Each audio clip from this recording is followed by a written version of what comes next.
Bien, buenos días, amigas y amigos, compañeras, compañeros. Bien, vamos a iniciar este acto en el ciclo de tanta solera en nuestra facultad, el intelectual y su memoria, ya con varias décadas, y hoy con una persona que goza de toda nuestra estima y todo nuestro reconocimiento, Ramón Grossfogel, a quien le agradecemos una vez más su presencia en nuestra facultad. Ya va siendo asiduo después de varios años y es el momento de hacer esta entrevista y que quede aquí en el registro de las grabaciones que vamos haciendo gracias a nuestro personal técnico de la universidad para que pase a disposición de todos los que quieran disfrutar de esta conversación en las redes, en YouTube. Bien, este ciclo, como digo, tiene ya un largo recorrido y hoy la persona a la que vamos a entrevistar, Javier García Fernández y yo, es Ramón Grossfogel, persona conocida y reconocida, atravesando fronteras. Es uno de los pensadores, autores y diría militantes del pensamiento decolonial. Como decíamos ayer en algunas de las sesiones, el pensamiento decolonial no solo es reflexión teórica, sino invitación y orientación para la acción. Y con una obra donde ha ido tocando pues todas las cuestiones sobre las que el pensamiento decolonial se va volcando. El giro decolonial, la confrontación con distintos autores, la investigación crítica sobre la modernidad, cómo llega a nosotros, cómo llega en ese tiempo que llamamos posmodernidad, la crisis de la modernidad, cómo en la crisis de la modernidad sigue estando toda la cuestión colonial pendiente de ser abordada y adecuadamente resuelta. Todas esas son las cuestiones que ha ido tratando en su larga trayectoria, rica trayectoria biográfica y académica, nuestro amigo y compañero Ramón Grossfogel. Nació en Puerto Rico hace el tiempo de la edad que tiene y además somos casi de la misma promoción. Y además, bueno, ha pasado por distintas universidades, en los tiempos más recientes por la Universidad de Berkeley. Y desde ella pues nos ha visitado en múltiples ocasiones para colaborar con profesores, alumnado de esta facultad en cuestiones relativas a antropología, a historia contemporánea, a filosofía. Por lo tanto, nos agrada mucho tenerte una vez más entre nosotros y además estamos convencidos que no va a ser la última, van a seguir otras. Esta sesión del intelectual y su memoria, hay que subrayarlo, la tenemos además como colofón o remate de toda una trayectoria que desde meses atrás ha tenido la tercera edición de la Escuela Decolonial. Ahí hay que agradecer a Javier García Fernández y a las personas que colaboráis con él, bueno, todo el esfuerzo organizativo y toda, digamos, la tensión académica que supone mantener esta escuela con el vigor con que lo hace. Esa escuela, en este caso, además, entronca con las actividades de la unidad de excelencia, así la llamamos IBERLAB, donde confluimos distintos proyectos de investigación, y esa unidad de excelencia es la que también ha puesto, bueno, todo su esfuerzo y energía y nuestra participación en la realización de estas jornadas de estos 3 últimos días, que como digo han sido ya la desembocadura de esa escuela decolonial. Creo que todos ellos son motivos para felicitarnos y además, en fin, para ir abriendo camino al pensamiento decolonial con sus distintas variantes, con los distintos campos en los que entra, un pensamiento incómodo por su potencia crítica, un pensamiento que tiene mucho que hacer, un pensamiento que a veces detectamos que, en fin, no encaja bien del todo en bueno, ciertos panoramas académicos, pero que pensamos que tiene mucho que hacer, mucho que decir, y por eso pues le abrimos paso, abrimos estas aulas, le dedicamos nuestro tiempo e invitamos a figuras descollantes del mismo, como es Ramón Grossfogel.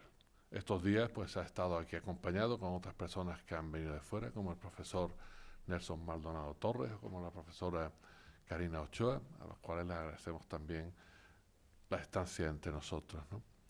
Bueno, vamos a entrar de lleno, sin más preámbulos, en la conversación, pero antes, bueno, alguna novedad en lo que es el formato habitual de estas entrevistas abiertas que hacemos en nuestro ciclo, pero de ello se va a encargar ya de presentarlo mi compañero Javier. Adelante, Javier. Muchas gracias, José Antonio. Antes de dar paso a esto que vengo a presentar, yo también quisiera agradecer muy profundamente a Ramón, sin el cual todo esto que está pasando no hubiese sido posible en ningún caso. Esto es importante y me gustaría resaltar, como ya hemos hecho anteriormente, que se cumplen los 10 años de la primera visita de Ramón a esta facultad, y yo quiero agradecer y reconocer a Aurora Álvarez, profesora del Departamento de Antropología, que hace 10 años se atreviera abriendo espacios y abriendo discusiones, que imaginaros si ahora son incómodas. Hace 10 años era un llamado a la rebeldía intelectual traer al profesor Ramón Grosfogel. Yo lo disfruté con 21 años, ahora tengo 31 y espero morirme con 151 y seguir aquí con gente como Ramón y como Aurora organizando charlas y seminarios decoloniales. Dicho esto, para introducir la conversación con Ramón, nos parecía que la primera parte de la conversación tenía que ser de contexto. O sea, cómo explicar un puertorriqueño en Granada, cómo explicar el pensamiento de un puertorriqueño en Granada. Nos ha parecido importante hacerlo descolonizando las metodologías, y no solamente con la palabra, sino con la música. Entonces yo le quiero dar paso a mi compañero y amigo César Camacho, un músico puertorriqueño que por otra vía también está estudiando en la Universidad de Granada y también ha sido inscrito del seminario que hemos tenido todo este cuatrimestre, y que nos ha traído una voz militante de Puerto Rico, una experiencia de Puerto Rico que en Andalucía nos ha chocado mucho por la cercanía que han tenido esos pueblos, como ha sido que se han enfrentado a ese imperio español de los cuales ellos ya fueron libres, y tienen aportes para enseñarnos al pueblo de Andalucía que en algún momento también seremos libres. Entonces, yo le doy paso a César Camacho. Muchas gracias, César. Muchas gracias, de verdad. El micrófono.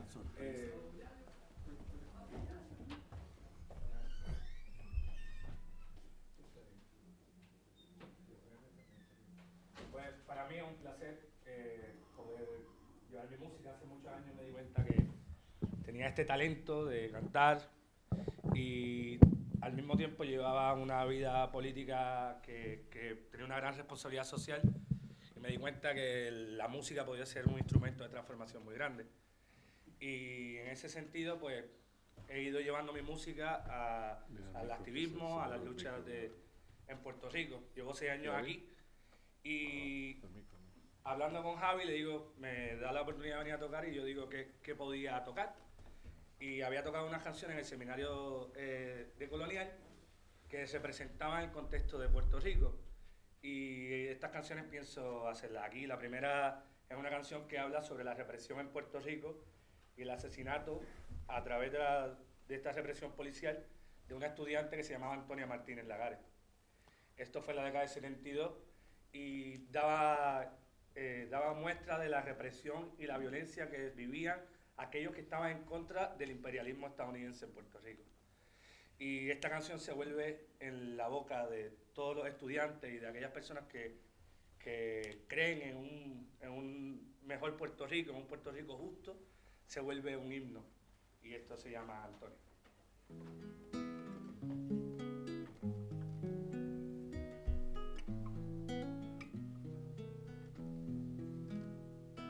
Antonia, tu nombre es una historia, tu pueblo que se busca, se ha encontrado en ti.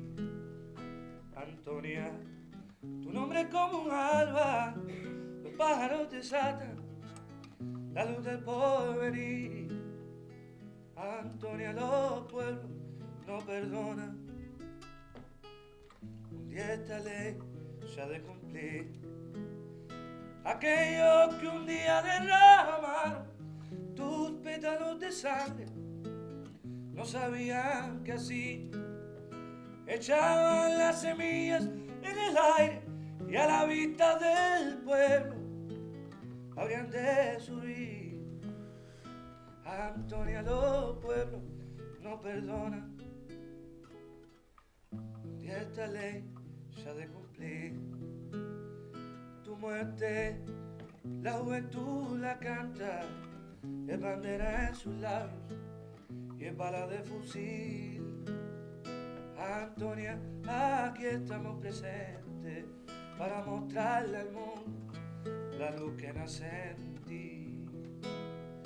Aquellos que un día derramaron tus pétalos de sangre, no sabían que así echaban las semillas en el aire y a la vista del pueblo habrían de subir. Antonia, los pueblos no perdonan, y esta ley se ha de cumplir. Tu muerte, la juventud la canta, es bandera en sus labios y es bala de fusil. Antonia, aquí estamos presentes para mostrarle al mundo la luz que nace en ti. Antonia, los pueblos no perdonan, y esta ley se ha de cumplir. Antonia, los pueblos no perdonan.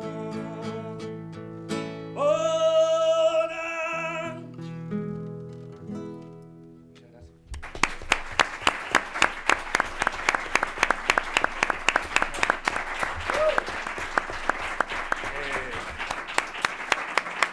La próxima canción, creo que son canciones que nos pueden identificar mucho. Da la casualidad que conoce a mi padre, conoce a muchas familiares mías. Tiene que ver con algo que ha vivido el puertorriqueño mucho a través de su historia, que es tener que abandonar la tierra. Y en Estados Unidos hay quizás la mitad del país de Puerto Rico, de nuestra cultura, está viviendo allá. Pero a pesar de todas estas diferencias que pueden haber de dónde somos, no olvidamos de dónde venimos. Y esto es un poema de un gran escritor puertorriqueño, se llama Juan Antonio Correger, y viene y habla sobre el boricua. Boricua es como el gentilicio que ha creado el puertorriqueño para no abandonar sus raíces taínas y que viene de lo que antes se le llamaba Puerto Rico, que es boriquén. Y esto se llama Boricua en la Luna.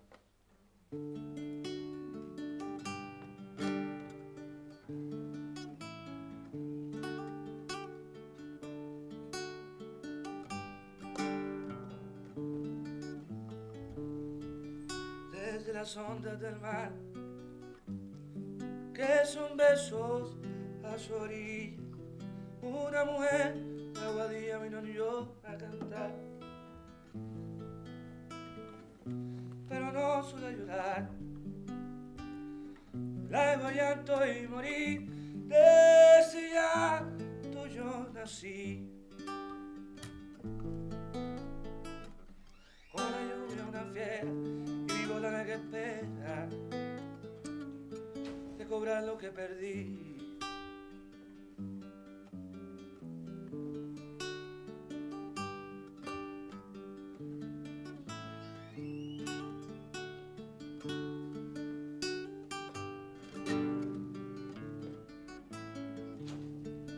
Por un cielo que se hacía más feo, mamá volaba a Nueva York, se acercaba un peón de la María. La esperanza decía que algún día volver, pero antes me hizo nacer. Y de tanto trabajar se quedó sin regresar. Le evento en un taller.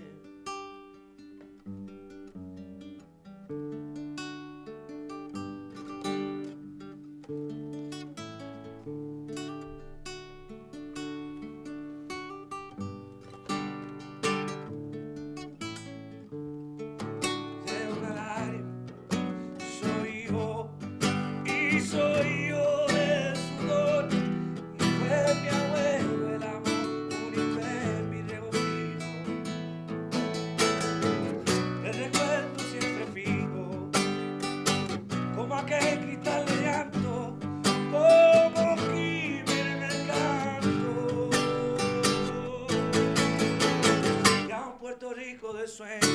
seré puertorriqueño sin nada, pero sin quebranto.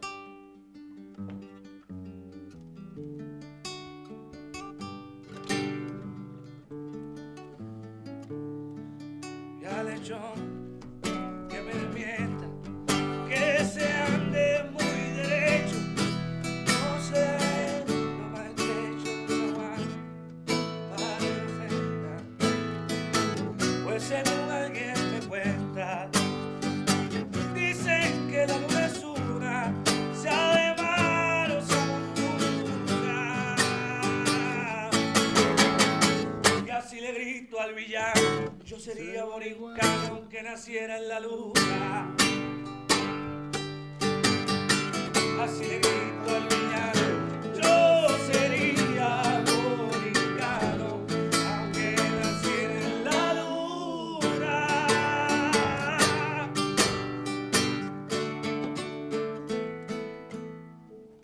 Muchas gracias.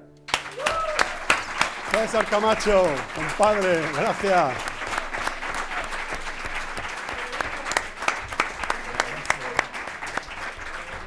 Qué fuerte, tío. Gracias, César Camacho, compadre, amigo. Muchas gracias por este derroche de vida. Uf. Que abran las ventanas, ¿no? Yo me estoy obligado a comenzar esta primera pregunta, Ramón, porque yo actualmente trabajo en Coimbra, trabajo en Portugal, y mucha gente de Portugal me pregunta, bueno, ¿y qué hace un andaluz en Portugal, no? Y yo le decía muy seriamente, aprender cómo alguien se independiza de España. Y mis dos referencias son Boaventura Sousa Santos y Ramón Grosfogel, un portugués y un puertorriqueño.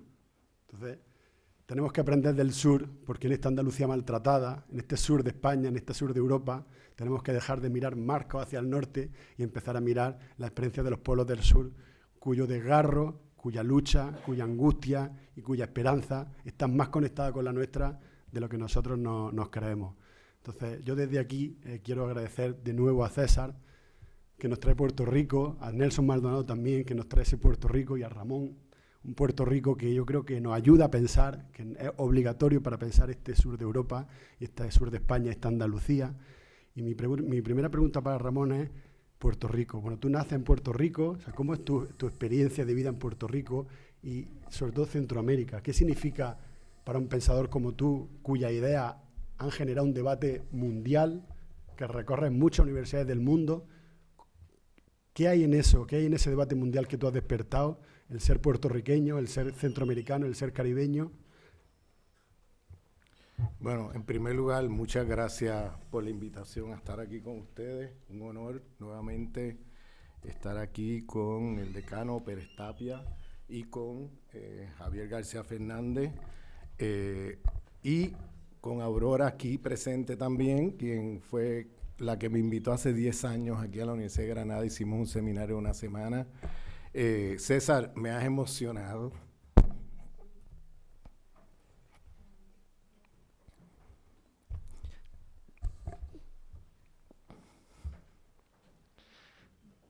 Me has emocionado porque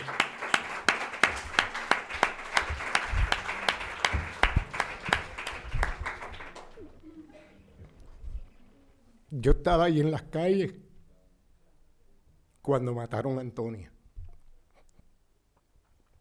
Y fue una lucha contra el servicio militar obligatorio, porque estaban mandando a los puertorriqueños para Vietnam. Yo tenía 16 años, a mí me iban a mandar también.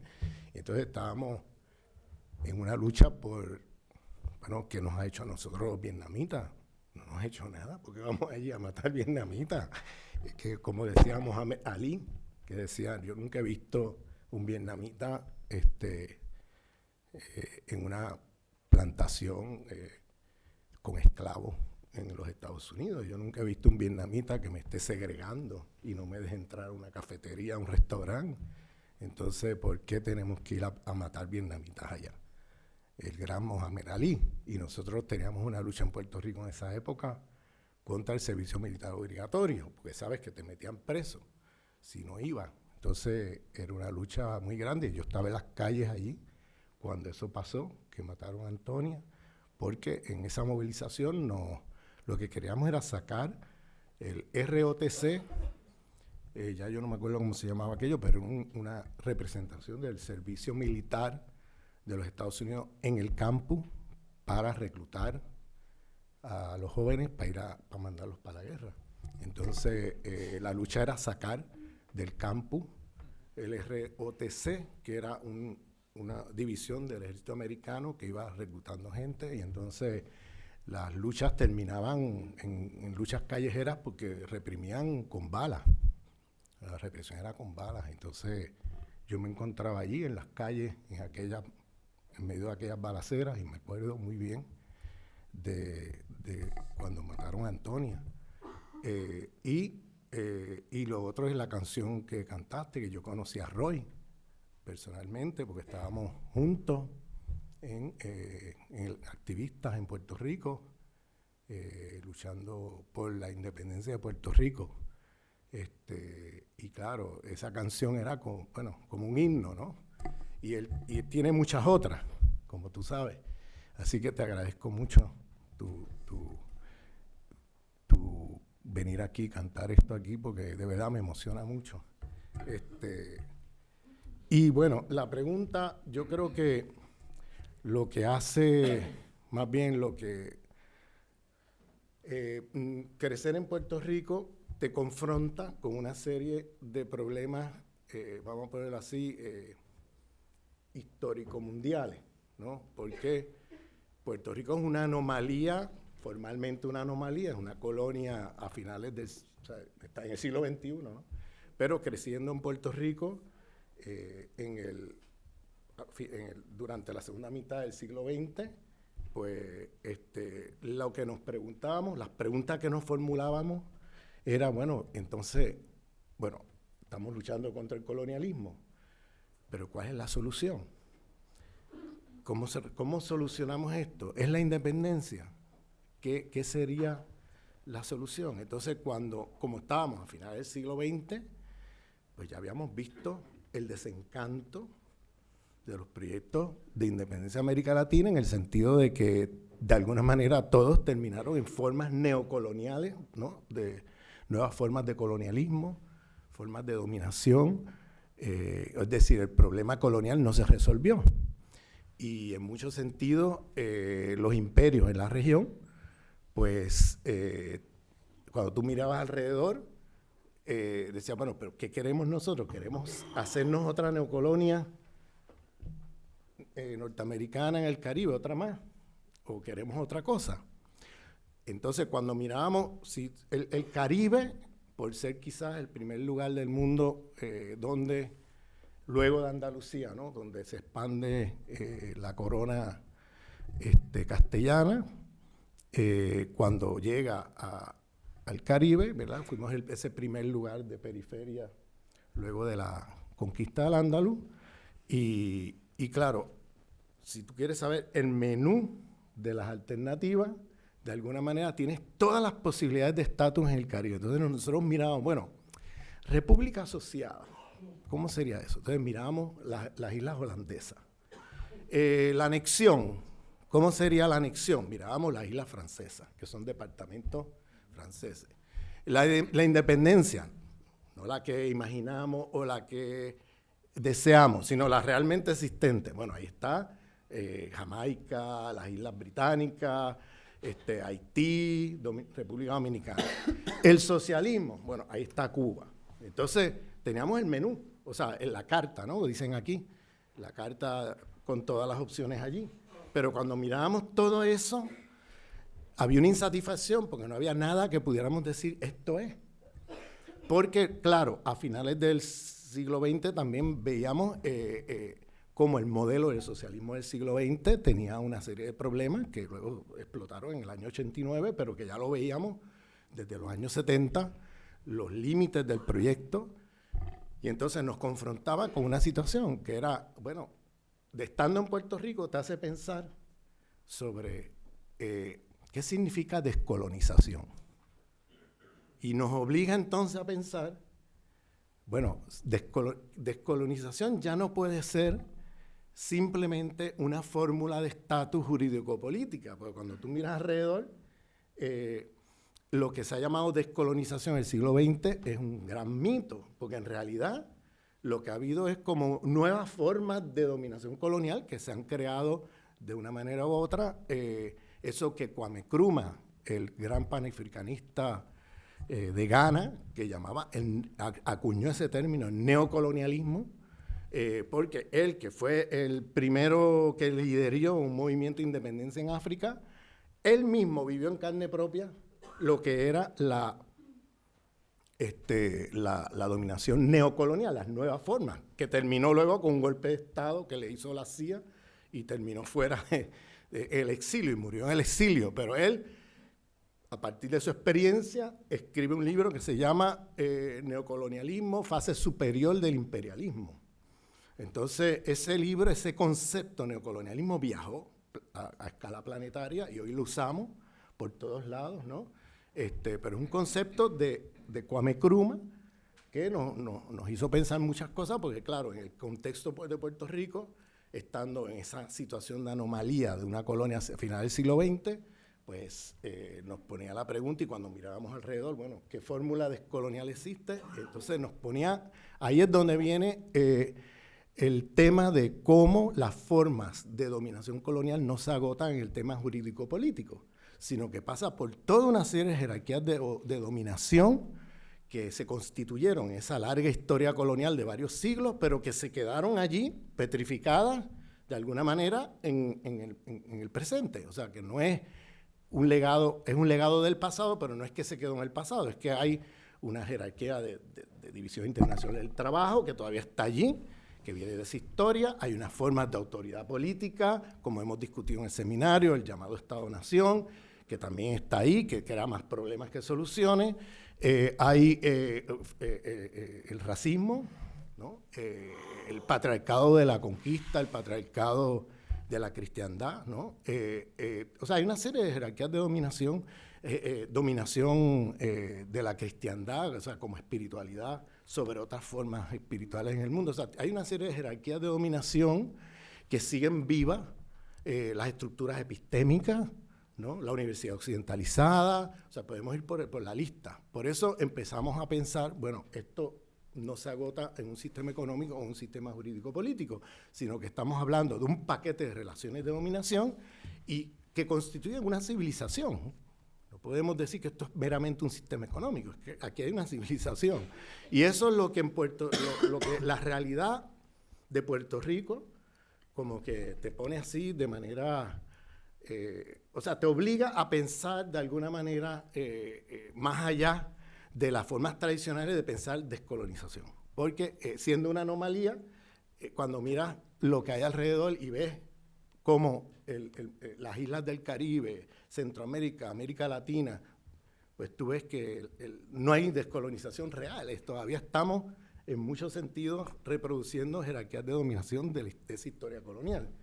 Ahora, bajo formas, vamos a ponerlo así, formales de independencia jurídico-política, pero formales, porque en la realidad, bueno, el poder de Washington en la región es muy fuerte. Las jerarquías de dominación económica, política, culturales, etcétera, son muy fuertes, epistémicas, patriarcales, podemos hacer la lista, pero y eso es lo que de alguna manera te confronta cuando creces en Puerto Rico. ¿Entiendes? Entonces yo hago esto porque en un debate que hubo, me acuerdo, en Venezuela hace, no sé, 12 años, ya no me acuerdo, donde la red Modernidad Colonialidad, hubo unas reuniones allí, unos eventos. Yo me acuerdo que yo estaba hablando de esto y, claro, había gente cuestionando desde el público, bueno, pero ¿cómo tú, que vienes de Puerto Rico, con una colonia, pues nos estás hablando aquí de descolonización y no sé qué más, ¿no? Entonces, yo me acuerdo que, bueno, yo expliqué un poco estas cosas, pero me acuerdo que Aníbal Quijano se paró, no sé si tú te acuerdas, Nelson, y él dijo, es que yo viví en Puerto Rico unos años, en los 80, y eso fue, él es de Perú, ¿no? Y eso fue lo que a mí me dio la entrada a esta idea de la colonialidad, ¿no? estando en Puerto Rico, reunido allí, discutiendo con la gente, llego allí, ¿no? Porque es como un dilema existencial en Puerto Rico este tema. En Puerto Rico decimos que el tema del estatus de Puerto Rico es el deporte nacional. O sea, allí estamos debatiendo el estatus, pero, o sea, ¿cuál es la solución? Estamos en eso, pero... Y entonces esto no es solamente Puerto Rico. Esto es una experiencia existencial de islas, otras islas en el Caribe que como Puerto Rico, al día de hoy, siguen siendo territorios no independientes, coloniales o no coloniales, de alguna metrópoli. Porque allí está, yo he estado en Martinica, yo he estado en Curazao, yo he estado en las islas holandesas, las islas francesas, que al día de hoy son una especie de colonia de las metrópolis europeas, todavía islas inglesas. Y a mí me llamó la atención que lo que nosotros en Puerto Rico veíamos como algo único, como, lo que pasa en Puerto Rico no pasa en más ningún lado. Nosotros estamos como en una anomalía ahí perpetua de la que esto ya... No, esto pasa en todas las islas del Caribe que tienen una condición parecida a Puerto Rico. Porque yo cuando fui a Martinica o Guadalupe o Curazao, todas estas islas, me encontraba que la gente estaba discutiendo los mismos temas y con los mismos dilemas. Y el deporte nacional en Martinica y Guadalupe es el tema del estatus también. Y el deporte nacional en Curazao, eso es el estatus, la discusión de, bueno, ¿qué hacemos aquí? ¿Entiendes? Entonces me di cuenta que Puerto Rico no era una excepción, sino que Puerto Rico era parte de un conjunto de lo que yo llamo las colonias modernas del Caribe, que tenemos ciudadanía metropolitana, ¿no? Que fue impuesta desde la metrópoli, no hay ciudadanía puertorriqueña, eso no existe. Nosotros viajamos con pasaportes americanos y no sé qué. Y lo mismo pasa en las islas de Guadalupe, Martinica, en todas esas islas. Entonces, tienen pasaportes o ciudadanía holandesa, francesa, británica, no sé qué. Entonces, eso crea como te digo, toda una serie de particularidades. Tenemos la mitad del país de mano de obra barata en la metrópoli. Igual que Puerto Rico, Martinica, Guadalupe, Curazao. Nosotros decimos el bus aéreo, ¿no? La guagua aérea, ¿no? Pues en Curazao dicen el Bilmer Bus. El Bilmer Bus es el barrio, el gueto de caribeños de las islas holandesas en Ámsterdam, Bilmer. Y ellos decían el Bilmer Bus. Nosotros decimos el bus aéreo, la guagua aérea, ¿no? Decimos en Puerto Rico, que es ese ir y venir, tú sabes, a la metrópoli, mano de obra barata, que vamos allá a trabajar y no sé qué, ¿no? Y hay un circuito, unas migraciones circulares, donde tú puedes estar 5 años allá, vuelves para acá, vuelves para allá, y eso pasa también en Martinica y en Guadalupe. Entonces, tenemos el concepto neorrican, ¿no? El puertorriqueño que nace y se cría en Nueva York. En las islas francesas tienen el negropolitán, ¿no? Cuando tú miras, es que estamos en lo mismo en una serie de islas del Caribe, en cosas muy parecidas. Pero lo importante es lo que acabo de describir, de cómo ahí estamos esa anomalía te permite pensar de una manera que te confronta con las colonialidades en que estamos metidos. No sé si contesté la pregunta. La segunda que yo quería hacerte en esta pequeña genealogía tiene que ver justamente con lo que tú acabas de terminar, esa migración, ¿no? Andalucía, y eso es una cosa que atraviesa mucho al pueblo andaluz, ha tenido una serie de migraciones, yo digo que forzosas, por ejemplo a Cataluña, de mano de obra barata. Por ejemplo, en la transición se decía que Barcelona era la 9ª provincia andaluza, porque tenía hasta parlamentarios del nacionalismo, del andalucismo en el Parlamento catalán. Y es una cosa que ha atravesado la identidad andaluza, esa migración, ese desarraigo. Y yo te quiero preguntar, tú en algún momento llegas a Estados Unidos, es una primera pregunta, ¿cómo es tu llegada? ¿Cómo es tu experiencia en Estados Unidos como puertorriqueño? ¿Cómo es la comunidad puertorriqueña en Estados Unidos? Y la segunda pregunta de corrido sería, ¿y también llega a la universidad? O sea, un puertorriqueño que llega a Estados Unidos y que llega a la universidad, ¿cómo es para ti ese recorrido? ¿Cómo lo vives tú? Pues mira, los puertorriqueños siempre tenemos o algún familiar o nosotros mismos hemos estado en algún momento de nuestras vidas allí. ¿Bien? O sea, eso es como una cosa normal en todas las familias allí, porque está ese circuito migratorio desde hace mucho tiempo, pues eso fue una migración organizada donde se reclutaban puertorriqueños para ir a trabajar allá, mano de obra barata, todo eso. Bueno, eso pasa también en las otras islas. En la Caribe, en Francia, en Holanda, es lo mismo. Van y reclutan la gente de las islas para venir para acá, a trabajar acá, como mano de obra barata. Entonces, mi relación, yo en un momento de mi niñez, pequeño, yo viví en Estados Unidos, ¿bien?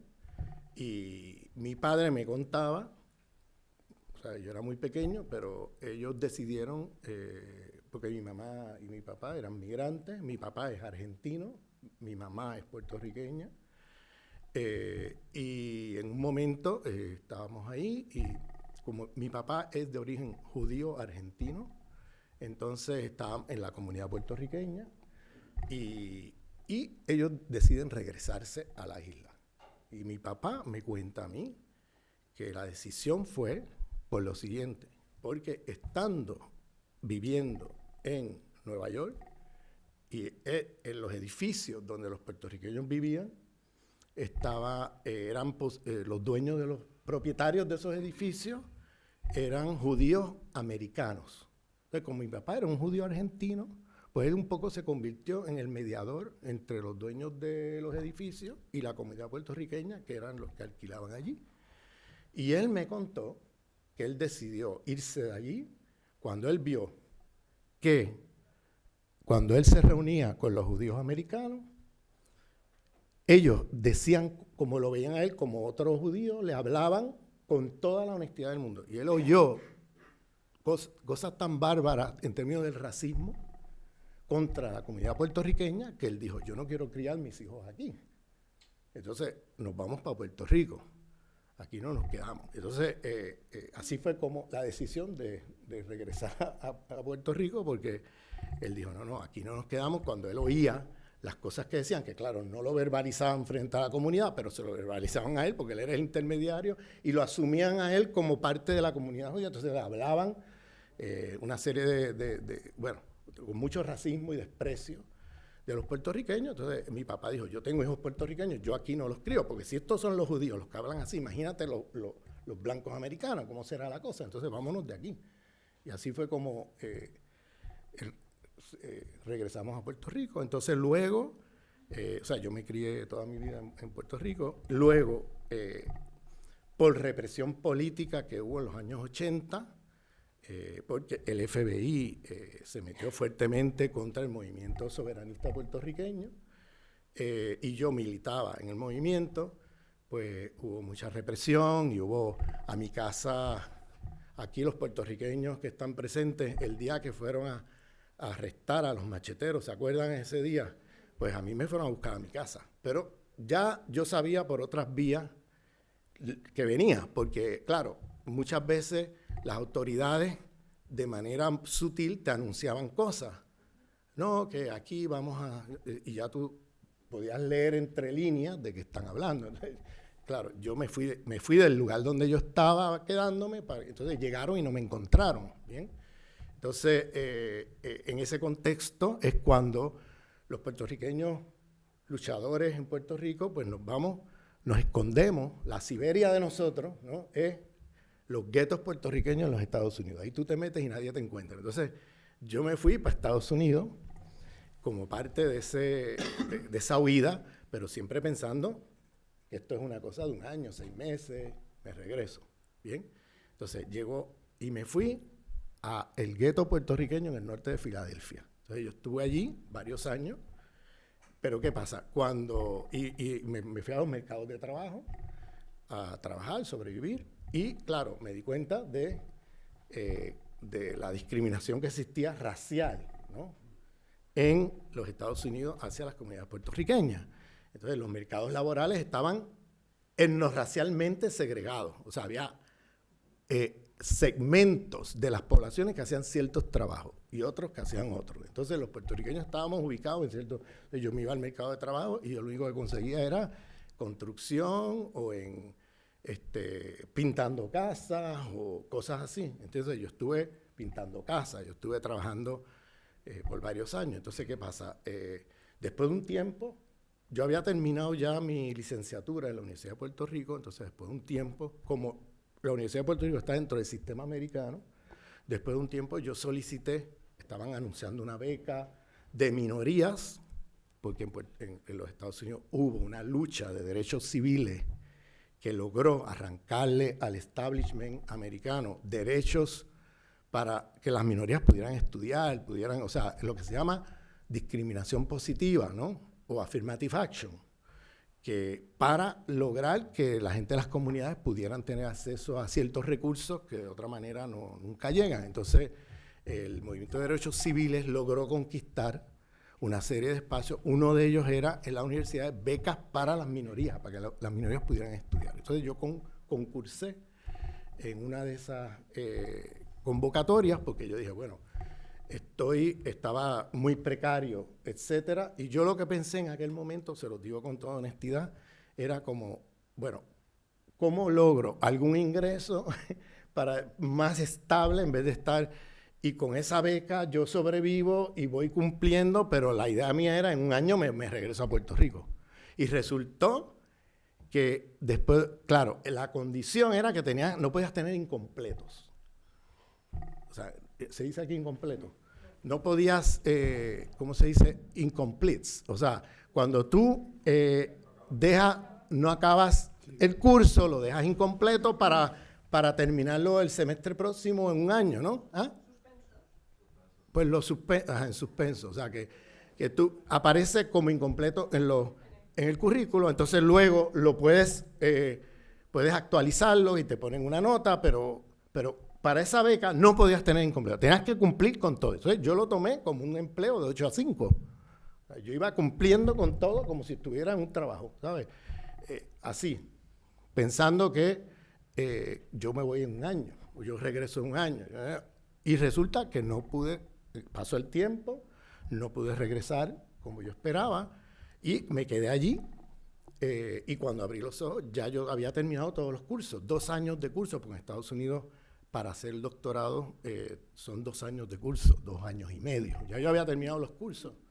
Entonces yo trato o sea, que ya estaba como al otro lado. Entonces dije, bueno, pues quizás debo terminar, ¿entiendes? Y entonces me regreso a Puerto Rico y estuve 1 año en Puerto Rico y me encuentro que no logro empleo en gran medida porque estoy quemado en las listas del FBI. O sea, cuando yo solicitaba empleo, hay unas listas, en Puerto Rico le llamamos las carpetas porque lo tenía el gobierno local, pero también el FBI tenía estas listas, entonces tú no sabías por qué tú no encontrabas empleo. Pero la gente... ¿Y qué pasa? Que no consigo empleo. Tú no lo sabías, pero estaba todo organizado para que tú no consiguieras empleo. Entonces, me quedé allí 1 año y no conseguí empleo, tuve que migrar otra vez. Bueno, después de un tiempo, cuando abrí los ojos, ya estaba en el proceso de terminar el doctorado. Luego que terminé el doctorado, intenté regresar otra vez, ya con el doctorado. Estuve otro año por allí, tampoco. O sea, yo hice varios intentos de volver a Puerto Rico, pues yo no pensé nunca vivir fuera de Puerto Rico. Entonces, la experiencia de Estados Unidos a mí me marcó por lo siguiente, porque mi familia es una familia, vamos a ponerlo así, mi mamá es una mujer mulata, ¿no? Y entonces, mi hermano es negro, mi hermana es mucho más clara que yo. Y en las categorías raciales de Puerto Rico, en una misma familia, tú puedes tener, o sea, ¿entiendes? Una variedad de fenotipos, ¿no? Entonces, mi hermano vivía cosas que yo no vivía. O sea, y él me las contaba. Pero como yo no las vivía, pues yo sabía que esto pasaba, pero no lo tomaba tan en serio como lo debía haber tomado, ¿no? Entonces, cuando voy a los Estados Unidos, es cuando me enfrento con las cosas que mi hermano me contaba que le pasaban en Puerto Rico. Entonces empiezo a darme cuenta, oye, ahora veo lo que mi hermano me contaba, pero yo en aquel momento, como yo vivía otra cosa, porque en las categorías raciales de Estados Unidos yo no soy blanco, pero en las de Puerto Rico sí soy blanco. Entonces, esa vamos a poner así, ese cruce de 2 mundos, pues me obligó ya a pensar a Puerto Rico de otra manera de como yo la pensaba, porque yo la pensaba en un inicio en el Partido Socialista Puertorriqueño, del cual tu papá fue miembro, y del cual Roy, que es el que musicaliza los poemas de Juan Antonio Correger, nuestro poeta nacional, en la segunda canción que cantaste, pues en aquel momento nosotros estamos en unos paradigmas más marxistas, ¿bien? De la época, porque la influencia de la Revolución Cubana era muy fuerte. Y claro, para nosotros la categoría era clase, ¿bien? Entonces, claro, luego de ir a Estados Unidos, ya yo no puedo ver a Puerto Rico de la misma manera. Eso me trastocó la manera de ver a Puerto Rico y América Latina, ya yo no lo podía ver igual. Bien, entonces la experiencia de estar en Estados Unidos inmediatamente te choca, pero fíjate, esta experiencia diaspórica así no es solamente yo el que la viví así, es que le pasa a gran parte de los grandes pensadores del Caribe, que en algún Aimé Césaire o Fran Fanon, o cualquiera que tú cuando miras a todo esto, o sea, C.L.R. James, o todos los grandes pensadores del Caribe pasaron. Unos fueron a migrar a Londres porque eran colonia inglesa, otros se fueron para Francia a estudiar porque terminaban la escuela secundaria y se iban a las metrópolis a estudiar, no sé qué. Entonces allá se confrontaban con cosas que claro, parte de la educación colonial es tú creerte que eres francés, ¿no? Y creerte que tus ancestros son los Gaulois, ¿no? Que te lo enseñan en la escuela de Martinica, ¿sabes? Es una cosa bastante ridícula, porque la población de Martinica, sus ancestros vienen de África, no vienen de los Gaulois o de los... O sea, esto es un gran invento, pero claro, llega el momento que la gente, los colonizados internalizamos los discursos coloniales que nos meten en las escuelas. Tú te empiezas a creer eso. Cuando llegas a la metrópoli es que te das cuenta y descubres que no, que tú no eres eso, ¿entiendes? Entonces, porque te confrontas con la discriminación racial de una manera así más cara a cara con el sujeto metropolitano. Lo que no quiere decir que no hayan racismo interno ya desde las islas, ¿bien? Pero mucha de la gente en el Caribe francés, la experiencia de Fanon o la experiencia de Césaire y otros, cuando llegan a la metrópoli se confrontan un montón de cosas que en las islas no las habían pensado, ¿entiendes? Se dan cuenta estando en la metrópoli, ¿entiendes? Entonces, bueno, algo así a mí me pasó también, porque allá fue donde yo abrí los ojos a unas cosas que yo no las había pensado, ¿entiendes? Entonces, claro, me cambió el paradigma. ¿Sabes? Por eso yo, antes de entrar en la literatura de la colonialidad, ya yo estaba pensando todas estas cosas que luego llamamos la colonialidad y todo esto, pero eran cosas que ya estaban allí, ¿entiendes? Desde antes, como casi un sentido común, ¿sabes? Y ya no podíamos ver igual América Latina, ni yo no podía ver igual a Puerto Rico después de la experiencia de haber estado como un sujeto racializado dentro de los Estados Unidos, que te puedo hacer montones de anécdotas de las cosas que a mí me han pasado allí, ¿sabes?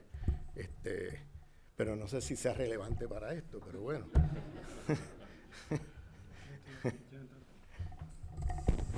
Seguro que sería relevante, el problema es el tiempo. Bien,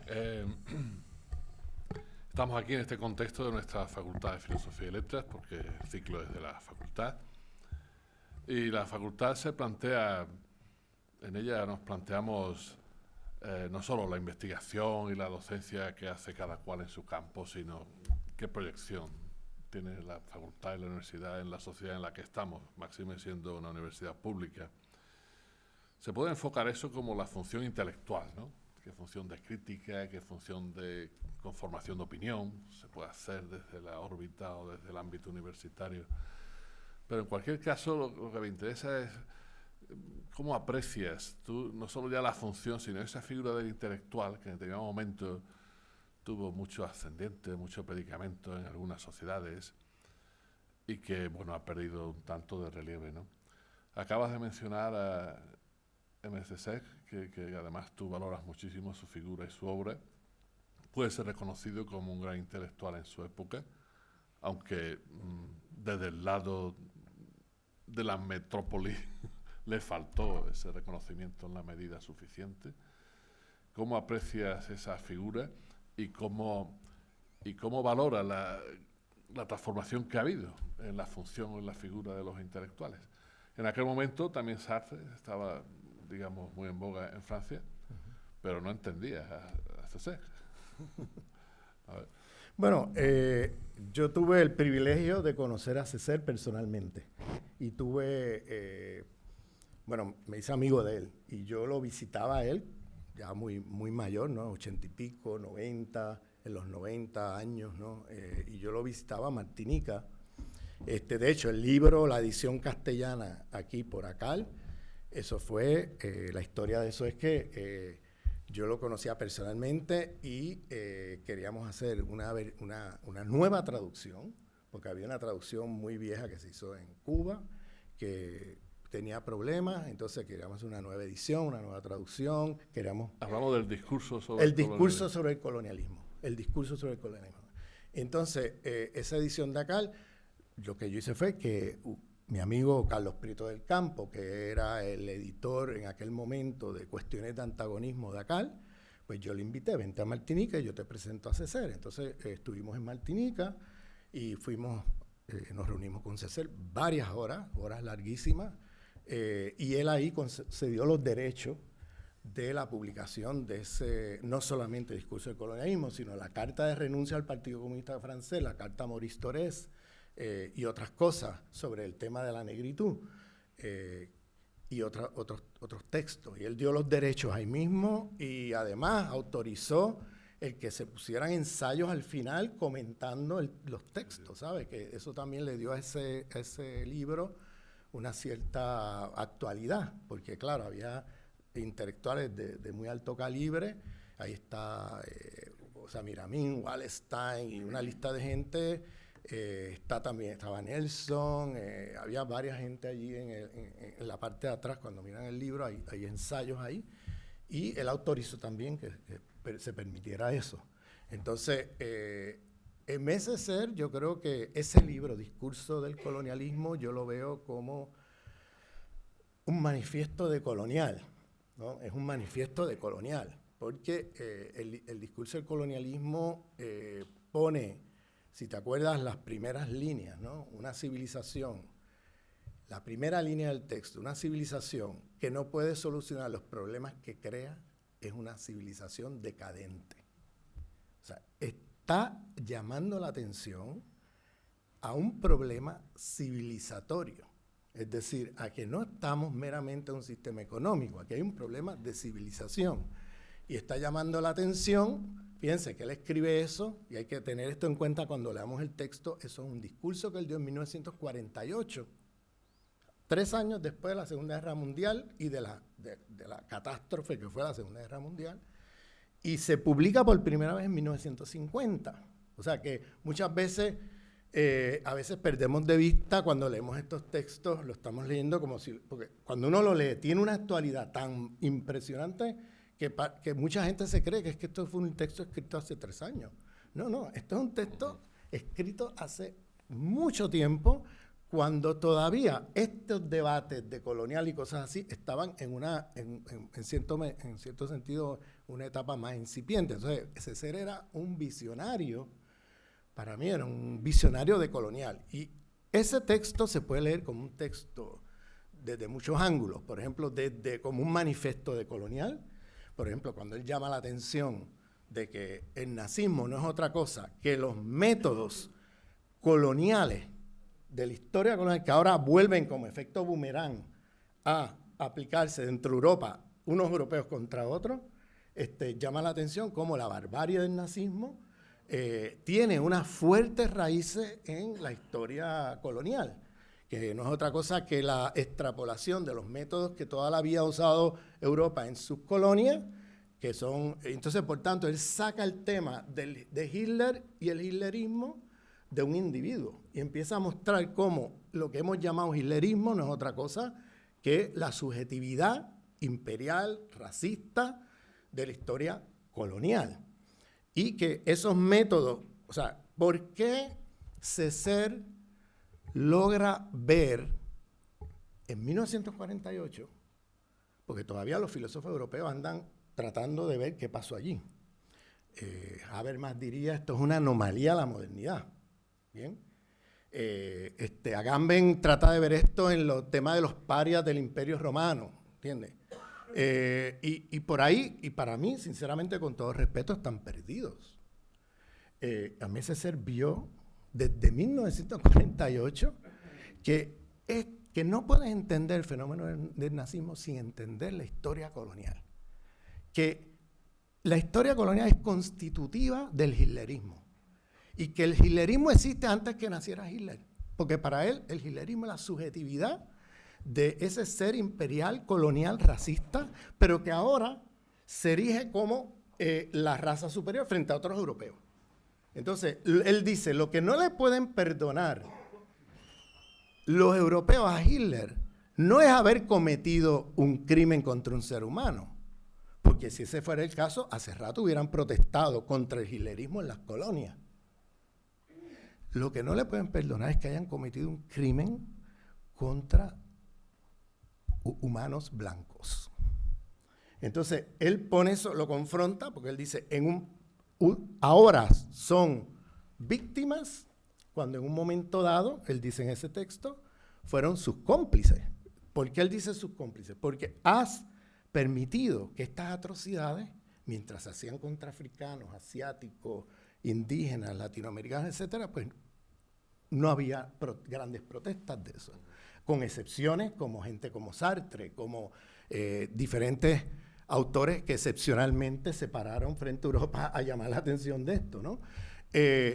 Pero como regla había silencio de estas cosas. Mientras se hiciera contra un africano, con un asiático, bueno, no pasa nada. Pero de momento empieza a hacerse contra otros europeos y se convierte entonces en un tema muy fuerte. Entonces, lo interesante es cómo es que ese ser ve esto sin él haber visto los archivos del nazismo. Porque ahora, en los estudios de genocidio, hay una escuela cesariana de estudios de genocidio. En aquel momento, cuando él estaba escribiendo este texto, era pura intuición, porque no había ningún documento que él pudiera mostrar. Mira, aquí está la evidencia que Hitler estaba pensando en el colonialismo cuando hizo todo esto. No había textos en 1948. Ahora que se ha declasificado y se han mostrado todos los documentos, ahora sale a la luz cómo Hitler estaba pensando y leyendo la historia del colonialismo británico y cómo le pasaba a los generales de la SS textos del colonialismo europeo en la India, en diferentes partes del mundo, cómo los campos de concentración estaban inspirados en las reservas de indígenas que tenían los Estados Unidos contra los indígenas americanos, en el genocidio contra los indígenas.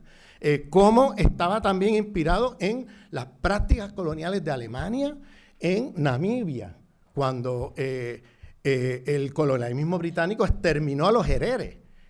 Y cómo Himmler, el famoso de la SS, estaba allí porque su padre era el que estaba al frente de la exterminación de los hereres en Namibia. Cuando era niño, creció en ese ambiente de exterminio. Himmler era... O sea, entonces empiezas a ver que, espérate, esto, la evidencia, pero brutal, de cómo esa intuición que tuvo ese ser, sin documentos, de verlo tan claro. Todavía el debate europeo está perdido con el tema del nazismo, porque no ve la relación entre el proyecto de la modernidad y la colonialidad. Sigue viendo estas cosas como separadas y sigue viendo la modernidad como un proyecto emancipatorio y no como un proyecto civilizatorio. Ahora, para terminar, ¿por qué ese ser lo vio? Por una sencilla razón. Porque ese ser está pensando como un hombre negro en el Caribe. Y desde allí, él decía, pero ¿de qué me estás hablando? Si yo he visto, Hitler lo he visto pasar por aquí desde hace 500 años. A Hitler lo hemos visto aquí con muchos diferentes nombres. Aquí hubo el exterminio contra los indígenas en el Caribe. Aquí hubo la esclavización masiva de los africanos. Aquí hubo, o sea, todos los métodos que tú ves allí, eso ya lo tenemos aquí hace rato. Y yo he visto a Hitler pasar por aquí desde hace siglos. Entonces, ¿de qué me estás hablando? ¿Que esto es una anomalía de la modernidad? Pero ¿de qué me estás hablando? Si esto aquí es la constante.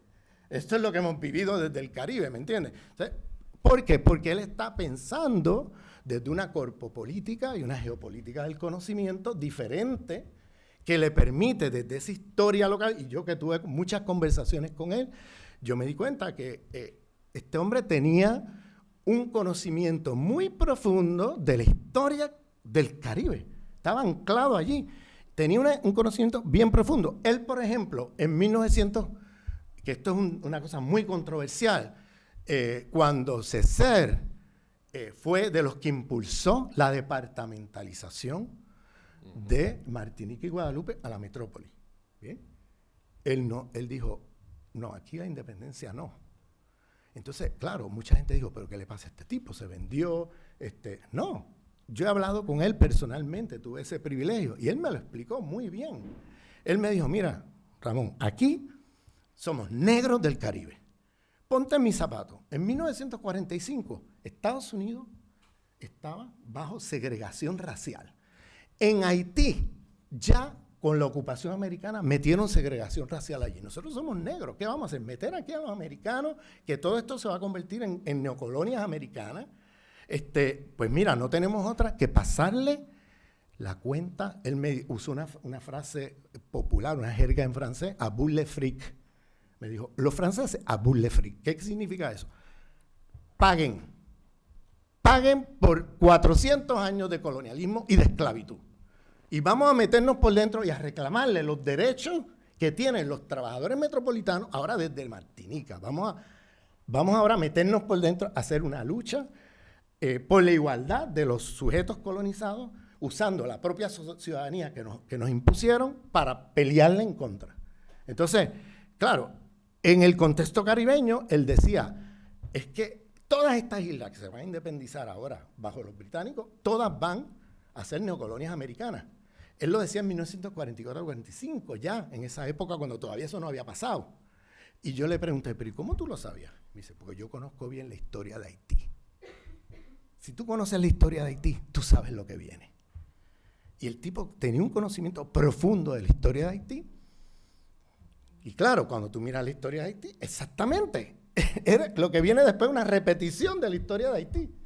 En todo el Caribe que tomó el camino de la independencia neocolonial, ¿no? Y todos terminaron de neocolonias americanas.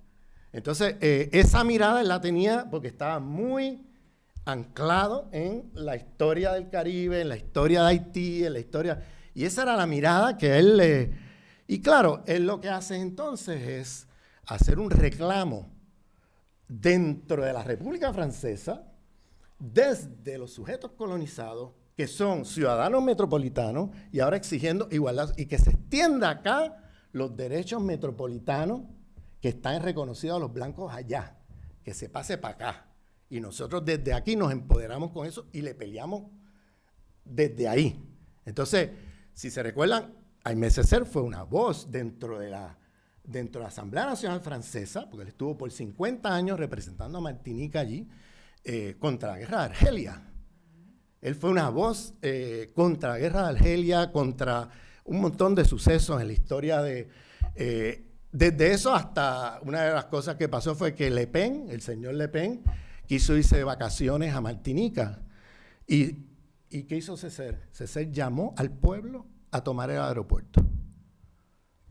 Se fue todo el pueblo al aeropuerto, a la pista de aterrizaje. Y el señor Le Pen tuvo que aterrizar, ¿sabes dónde? En Puerto Rico. Porque no podía ni en Guadalupe, que era la otra, pues en Guadalupe la gente se tiró también allí y dijo, no, aquí no, este señor racista que viene de esa historia neonazi y todo eso, no, aquí no viene a vacacionar aquí. Y el tipo tuvo que irse para Puerto Rico, que los americanos allá lo recibieron, ¿sabes? Pero bueno, le pongo esta anécdota un poco para que entendamos el personaje de Aimé Césaire, que además fue en los años 30, cuando era estudiante allí, entra en contacto con todos los estudiantes de África, de otras partes del mundo, y forman lo que se llamó la negritud. Y claro, la vindicación de Césaire de la negritud es un poco distinta a otras vindicaciones, porque en Césaire la negritud no es una cosa esencialista, identitaria y esencialista, era más bien un reclamo anticolonial, antiimperialista, desde el mundo contra el racismo antinegro. Entonces, él en ningún momento pensó eso desde una, como dice él en la carta de renuncia a Torres, que dice, él tiene una frase célebre, que dice, yo no quiero un mundo con universalismo, porque esa es la crítica que le hace al Partido Comunista, yo no quiero un universalismo que borre mi particularidad en el mundo, que ese era el universalismo cartesiano, un universalismo que piensa desde un no lugar, desde ese mito que hablamos el primer día, ¿no? Desde un no lugar, etc. Yo no quiero un universalismo que borre mi particularidad en el mundo, pero yo tampoco quiero un particularismo que me amuralle del mundo. Yo quiero un universalismo rico en todas las particularidades. Ese es el pluriverso. Ese es el pluriverso. Bien. Sí, tiene frases lapidarias en sus escritos, como cuando menciona o dice que quien cae bajo el dominio de Estados Unidos ya no sale. Sí. Bueno, habéis mencionado, porque también lo mencionó Javier, una figura próxima a él, como es la de Samir Amin, que además colabora en ese libro, que también hizo un esfuerzo grande por replantear muchos enfoques de la izquierda desde una perspectiva no solo anticolonial o descolonial, sino decolonial, ¿no? En ese sentido, la carta a Touré, con lo que allí va de crítica a una izquierda, a un marxismo incluso, que no entendía la cuestión colonial, y no solo por la guerra de Argelia, es muy fuerte, ¿no? Pero ahora la pregunta sería, viendo también la trayectoria de Samir Amin, ¿qué piensas? ¿Es posible un marxismo decolonial? Bueno, yo acabo de editar hace poco un número especial en la revista Tabula Rasa, en la número 28, que lo pueden googlear y pueden descargar los artículos sobre marxismos negros. Entonces, es muy interesante porque hay un marxismo latinoamericano tipo Mariátegui, ¿no? Hay marxismos negros, en otras palabras, hay giros decoloniales dentro de esa corriente de pensamiento, en el sentido de gente que miró el marxismo desde otra geopolítica y corpopolítica del conocimiento, y entonces se va a contracorriente del marxismo eurocéntrico. O sea, ahí habría que decir que, por ejemplo, la obra de Dussel, que es el único marxista en el mundo que se ha leído toda la obra de Marx, lo que se publicó y lo que no se publicó. Y entonces es muy interesante porque Dussel te muestra un Marx desconocido, ¿no?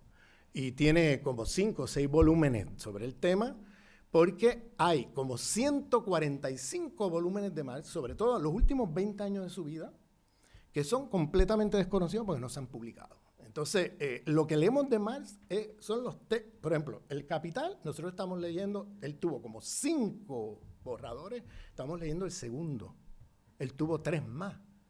Entonces, la gente que se ha puesto a leer eso, dicen que esos otros volúmenes están más acorde con el mundo de capitalismo globalizado que estamos viviendo hoy, que tiene mucho más sentido las últimas versiones.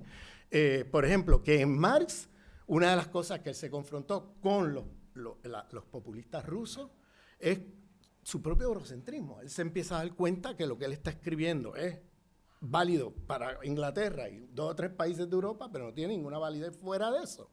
Entonces, ¿cómo se da cuenta? Porque en el diálogo con los populistas rusos, y el tipo se pone a aprender ruso para poder dialogar con los populistas rusos del siglo XIX.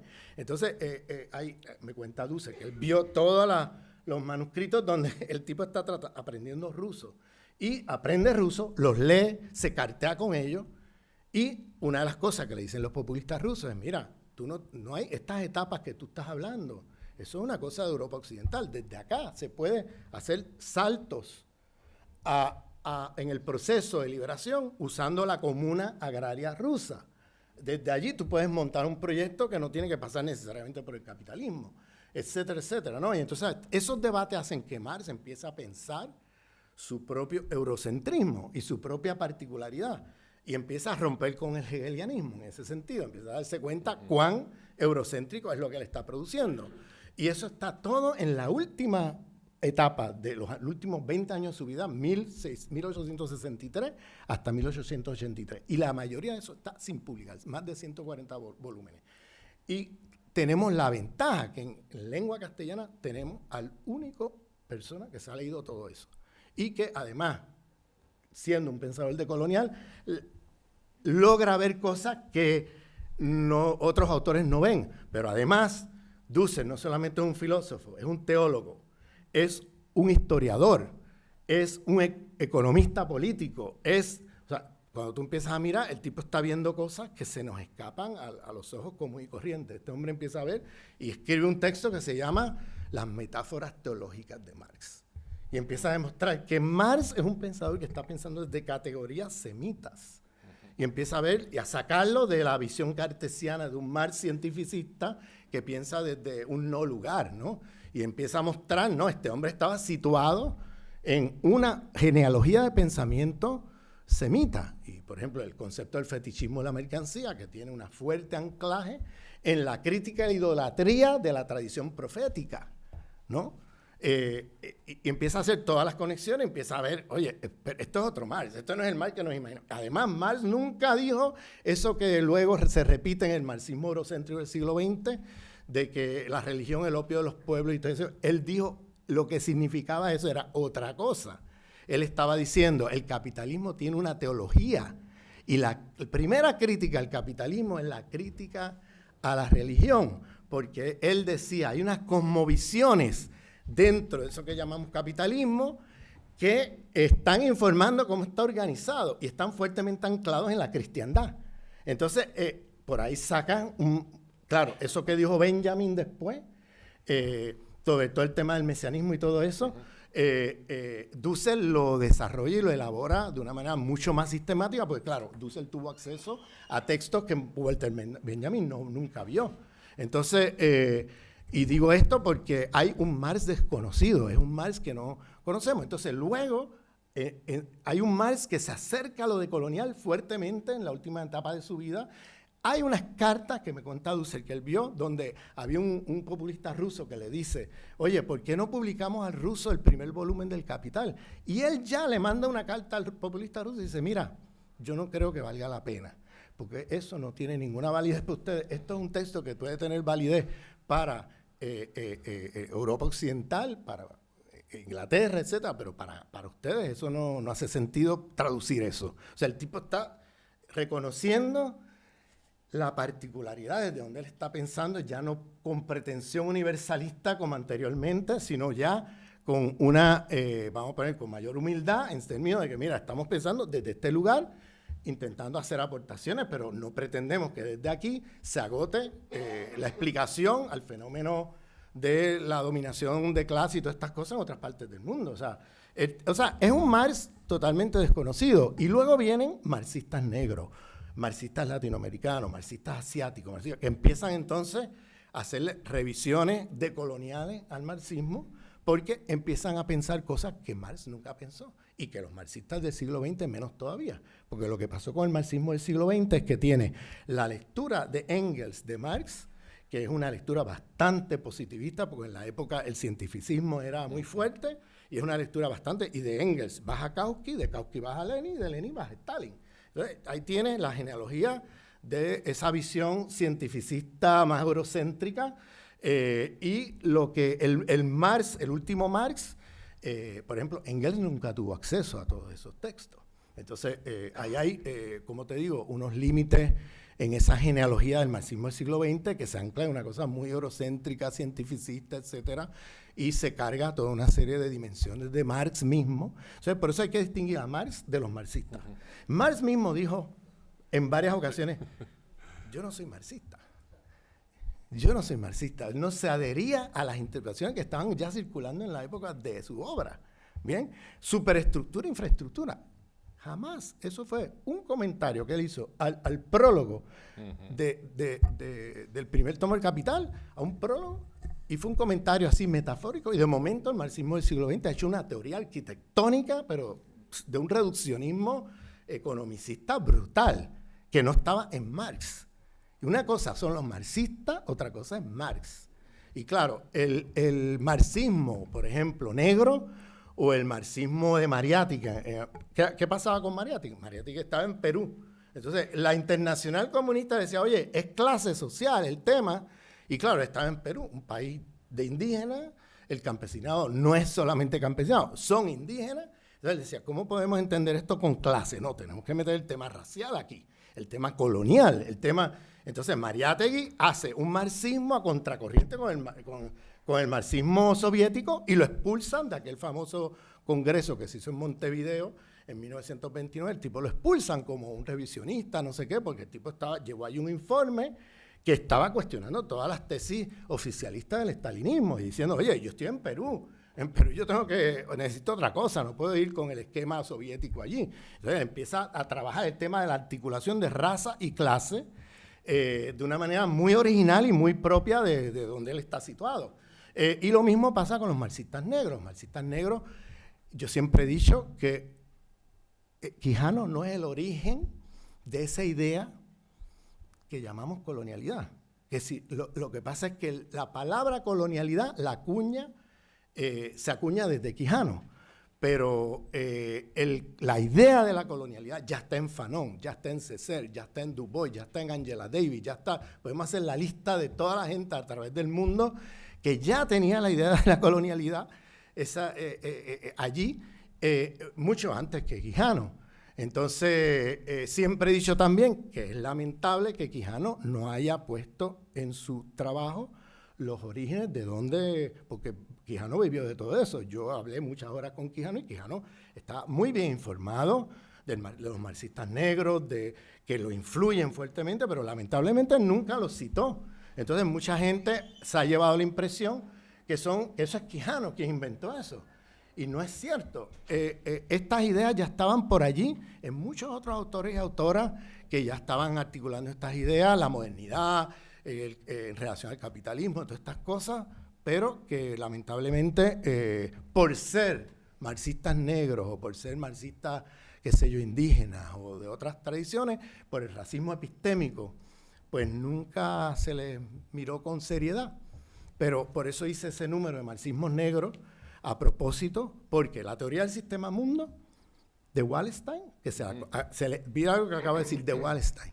No, el primero que articuló el concepto de sistema mundo fue Oliver Cox, que era un negro de Trinidad que hizo 4 volúmenes de la historia del capitalismo que Braudel cita en el trabajo de Capitalismo, Economía y Civilización, esa trilogía que hizo Braudel en los años 70, esa genealogía que va de Génova, el capital financiero de Génova a Ámsterdam a Londres, Londres a Nueva York, eso quien primero lo desarrolla y lo elabora es Oliver Cox. Entonces la teoría del sistema mundo tiene una fuerte anclaje en el marxismo negro que por lo menos 40, 50 años antes ya habían articulado eso. La teoría del colonialismo interno, que siempre se le atribuye a Casanova o a Stavenhagen, los dos científicos sociales mexicanos, ellos mismos están en récord reconociendo que lo aprendieron del pensamiento del colonialismo interno que venía del pensamiento negroamericano. Está el mismo también Wallenstein hace un ensayo diciendo el primer teórico del sistema mundo es Oliver Cox. Y eso es un ensayo que él hace en el 2006 reconociendo que yo no soy el origen de esto. Es Oliver Cox el primero. Están todos en récord reconociendo estos orígenes en el marxismo negro.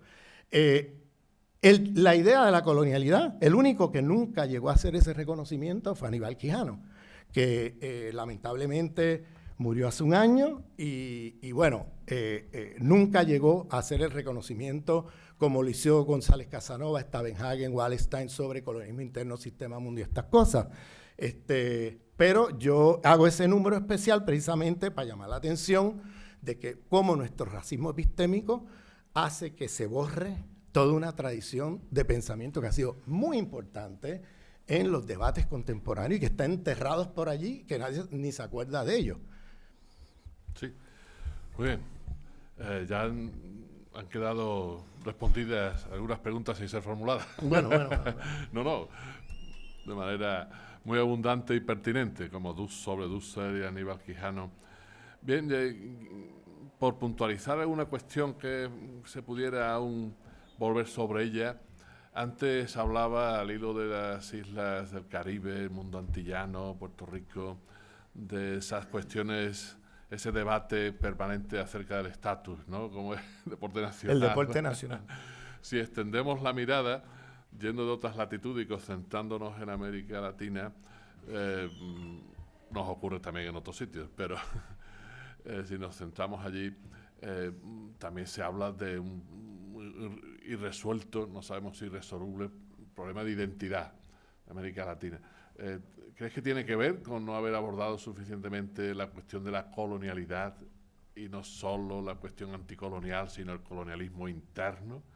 Y que esas cuestiones siguen dando vueltas desde la crisis de Venezuela actual hasta las regresiones brutales como la que estamos viendo en Brasil con la presidencia de Bolsonaro, en fin, por mencionar dos situaciones ahora mismo muy difíciles, ¿no? Sí, sí. Bueno, yo creo que obviamente las continuidades de esa historia colonial son más fuertes que las descontinuidades. Y que la mirada que tenemos que apuntar es más bien a mirar las continuidades dentro de las discontinuidades. O sea, cuando nosotros hacemos análisis hay que observar las continuidades dentro de esas discontinuidades. Porque muchas veces nos fijamos en las descontinuidades, lo que pasa muchas veces con el pensamiento más eurocéntrico, es que presta atención a las descontinuidades y deja de lado las continuidades subterráneas que siguen por allá hasta hoy. Entonces, por eso es que insistimos en el término de colonialidad, o como dirían algunos marxistas negros, capitalismo racial, o el proyecto civilizatorio de la modernidad, cosas de esas, porque estamos hablando de unas fuertes continuidades de esa historia colonial en el presente. Entonces, el colonialismo interno es una cosa que nunca se resolvió, porque lo que pasa es que los proyectos republicanos en América Latina lo que hicieron fue imitar el modelo francés, que era un modelo que no tenía ninguna flexibilidad, reconocer ninguna diferencia dentro de la situación política, más bien el asimilacionismo brutal, ¿no? el modelo republicano francés.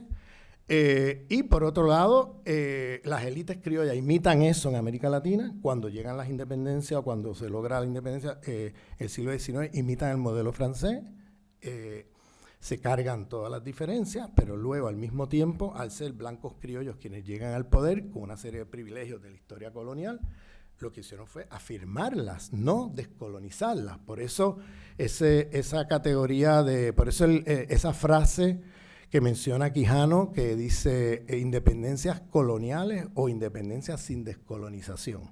Para nombrar, parece una paradoja, ¿no? Independencias coloniales, ¿cómo es eso? Bueno, porque formalmente eres independiente, pero en realidad ni en la economía política, ni en las estructuras sociales, ni en las jerarquías de dominación raciales, patriarcales, etcétera, que vienen de esa historia colonial, se llegó a descolonizar nada. Entonces seguimos, borrón y cuenta nueva, ahora bajo la llamada independencia, reproduciéndose todo contra lo cual supuestamente estaban luchando. Entonces, fíjate que los genocidios más grandes en América Latina ocurrieron no solamente con el colonialismo español, sino con las repúblicas independientes del siglo XIX. Las repúblicas independientes fueron brutales con el proyecto Civilización o Barbarie, que había un deporte en el cono sur que se llamaba caza de indios. Como iban a cazar animales, iban a cazar indios. Y exterminan un número de la población indígena del cono sur brutal. ¿Y qué hacen? Repoblar con migrantes europeos. Entonces, la Argentina, Chile, Uruguay, tú miras esta sociedad y tú ves claramente, o miras el sur de Brasil, o sea, ahí estaba el proyecto Civilización o Barbarie, que Sarmiento acuña en ese famoso libro a mediados del XIX, y se convierte en el proyecto del diseño de las repúblicas post-independencia, ¿no? Que son repúblicas coloniales, repúblicas independencias sin descolonización, porque ¿qué pasó? El indígena, el negro, el mestizo, se quedó, al otro día de la independencia se quedó en el mismo sitio, no se descolonizó eso.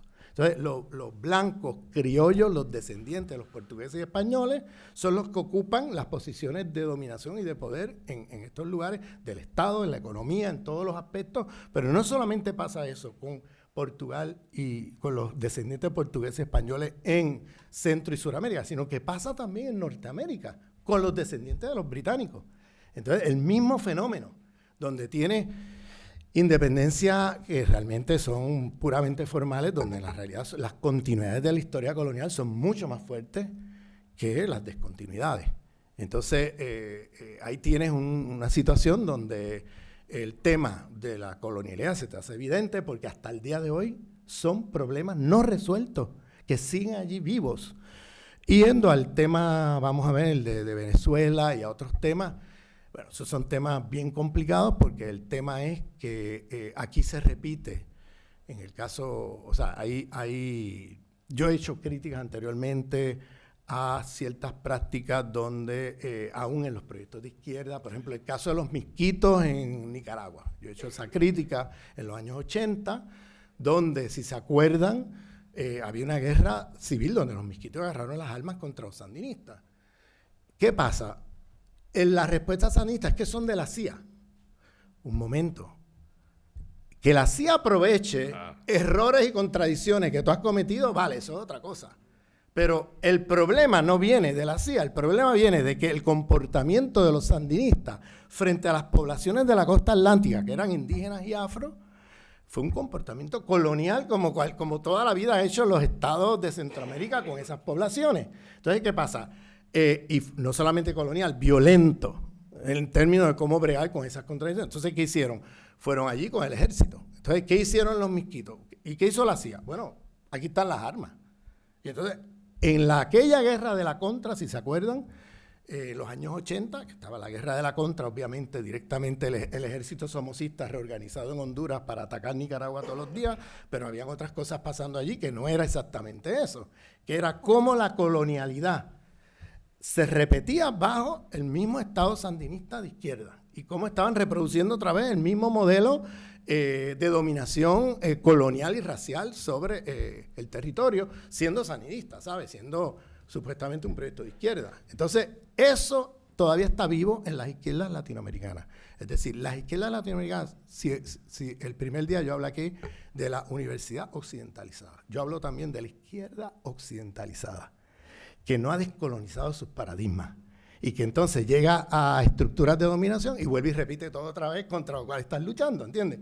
Entonces, se forma un círculo ahí.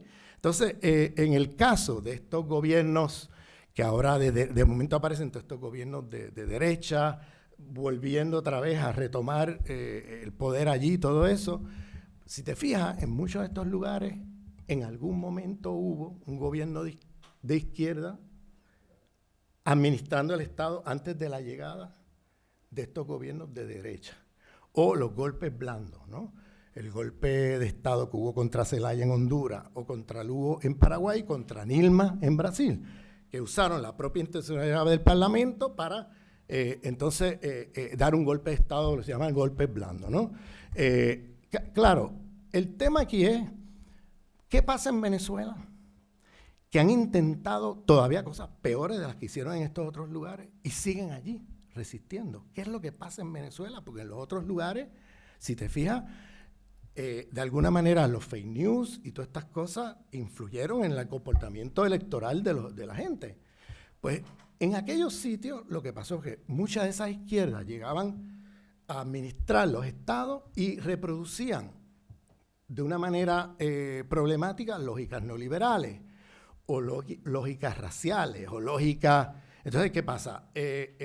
Con algunas reformas de, vamos a ponerlo así, de distribución de riqueza aquí o de acá, o ciertas reformas, ¿no? Pero sin ir a hacer una crítica más radical a las formas de dominación que han estado en la región ya desde varias décadas, ¿no?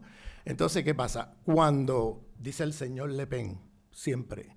El señor Jean-Marie Le Pen dice, no vote por la fotocopia, vota por el original. Si la izquierda se hace la fotocopia del original y cuando llega a administrar el Estado, repite y no interrumpe las lógicas de dominación de toda la vida, el problema que pasa ahí es que luego, por supuesto, vienen los grupos de la extrema derecha y dicen, mira, yo lo voy a hacer mejor que tú. Si yo soy el original, ¿entiendes? Yo voy a hacerlo mejor que tú. Entonces, yo digo esto porque hasta es verdad que hay una responsabilidad de todo este mundo del ascenso de la extrema derecha, los fake news, los algoritmos, todo esto que está informando mucho de la política mundial que estamos viendo y muchos de los comportamientos electorales. Pero yo no me quedaría solamente en la crítica a la derecha, yo miraría qué estamos haciendo mal las izquierdas.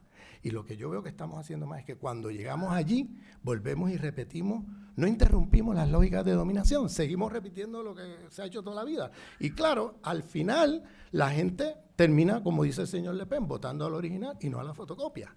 Entonces, ¿qué pasa en Venezuela? Que no han logrado hacer eso. En Venezuela lo que pasa es una cosa muy sencilla. Había un señor que fue un gran pedagogo popular, que hizo pedagogía popular, que se llama Hugo Chávez. ¿Qué hizo este señor? Yo me acuerdo cuando nosotros, estuvo durante 15 años ese programa. ¿Tú te acuerdas de aquel programa que se llama Aló Presidente?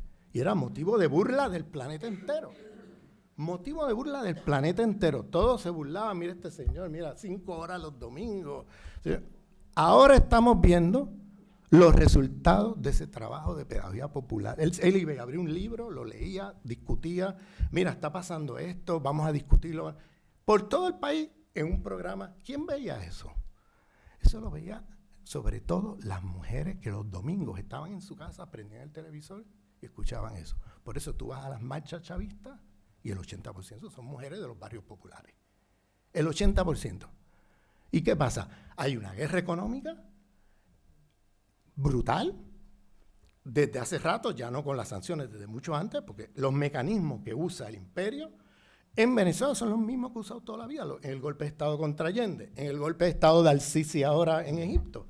¿Qué hacen? Crean mecanismos de hiperinflación para que la gente sufra en su cuerpo, ¿no? Falta de comida, falta de medicina, etcétera, y entonces echarle la culpa al gobierno que quieren tumbar.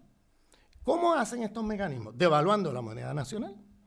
Una vez tú devalúas la moneda nacional, los precios se disparan, las importaciones se disparan, todo se dispara, escondiendo productos de primera necesidad, medicinas y comida, y escondes eso, hay escasez, de momento salen los productos a precios exorbitantes que nadie puede sostener. Entonces, el próximo paso es, bueno, ¿quién tiene la culpa de esto? Este gobierno, ¿no? Eso ha pasado en muchos lugares del mundo. Me acuerdo en Egipto que el corte de agua y electricidad por mecanismos cibernéticos. Me acuerdo que en Egipto llegó el momento que habían 15 millones de gente en el Cairo, en las calles, pidiendo que los militares dieran un golpe de Estado. ¿Se acuerdan de eso? Hace unos años atrás. Y tumbaran el gobierno democráticamente electo. ¿Bien? Que no, podemos hacerle crítica, qué sé yo, pero ¿desde cuándo tú vas? Yo me acuerdo aquí que durante el 15M y todo eso, había marchas de millones de gente en las calles aquí, pero nadie pedía que vinieran los franquistas otra vez, nadie pedía que vinieran los militares. De momento en Egipto, que vengan los militares. Tumban el gobierno de los hermanos musulmanes, que con todas las críticas que le podamos hacer, fue un gobierno democráticamente electo. Faltaban 2 meses para las elecciones, no te gusta el gobierno, oye, en las próximas elecciones túmbalo. No, da un golpe de Estado sanguinario. ¿Y cómo lo hicieron? Cortándole el agua, cortándole la electricidad.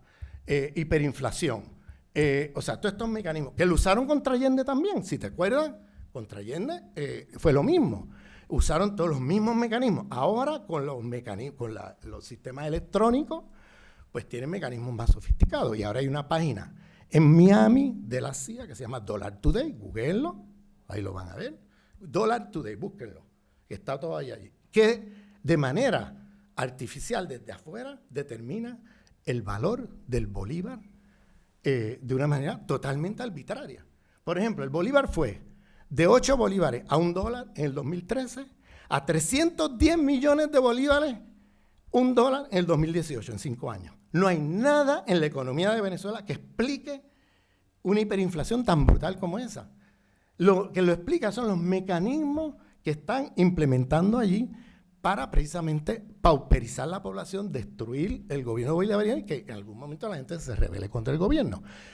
Por menos que eso, En Chile había gente en las calles pidiendo la caída de Allende y pidiendo el golpe de Estado. Por menos que eso, había gente en Egipto pidiendo la caída de los hermanos musulmanes y que vinieran otra vez los militares. Millones de gente en la calle. ¿Por qué en Venezuela eso no pasa? Porque la gente sabe de dónde viene y a qué viene. Porque hay una conciencia popular. Chávez no murió, Chávez se multiplicó. Hay que estar allí para ver eso. Esa consigna que ellos, parece un lema ahí, Chávez no murió. No, en verdad, tienen millones de Chávez por las calles que saben que están sufriendo lo que están sufriendo, pero saben bien de dónde vienen y a qué vienen.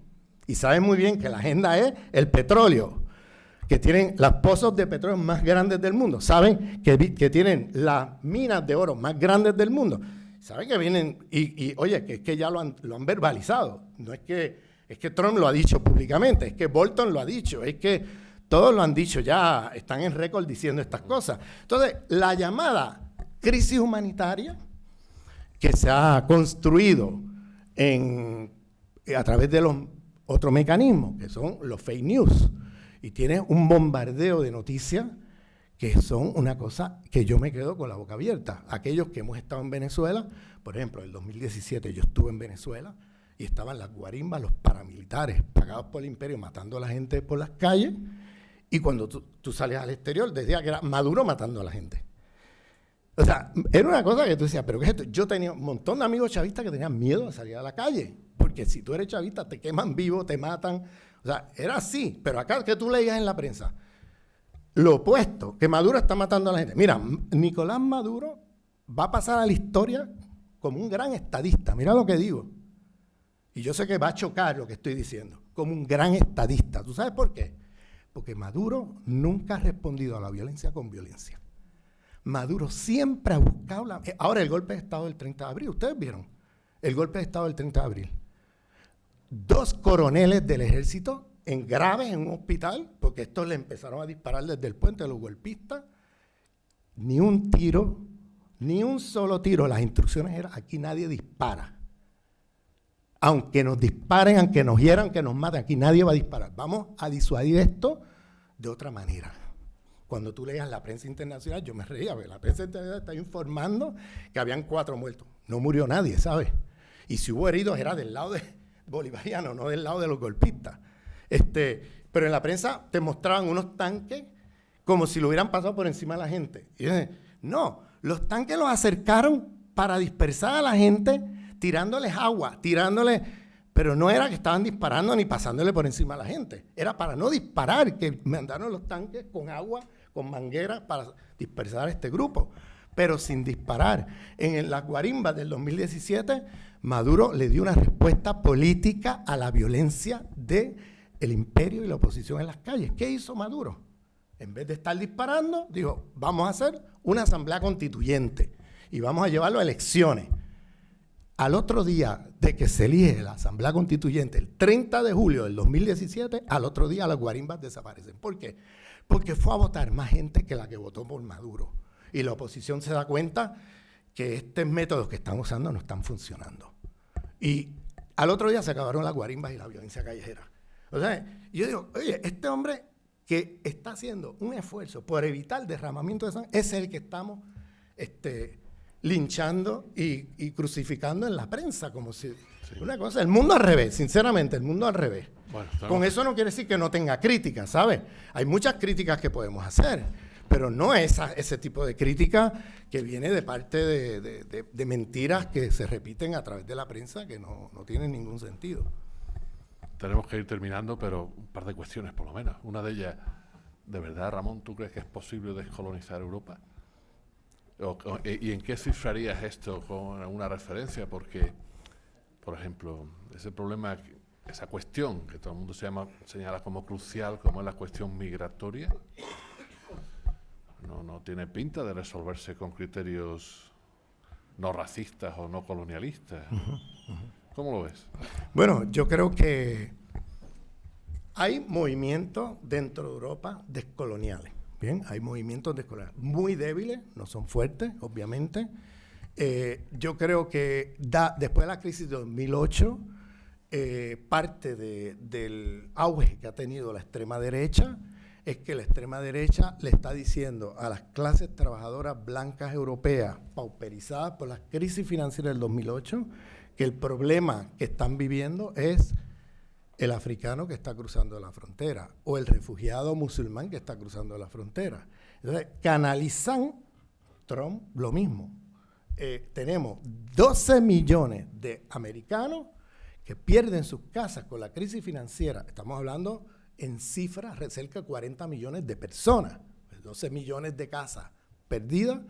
Estamos hablando de como 40 millones de personas que perdieron sus casas. Entonces, ¿cómo es que canalizan ese descontento? Ahí vienen los grupos demagógicos, populistas de extrema derecha, dicen, oye, tu problema no es el capital financiero, ni Wall Street, ni el saqueo del capital financiero durante la crisis, ni nada de eso. Tu problema es este migrante latino que está cruzando la frontera, o este africano, o este... Y entonces canalizan el descontento, ¿no?, de las clases trabajadoras contra gente que está en peores condiciones que ellos mismos, ¿sabes?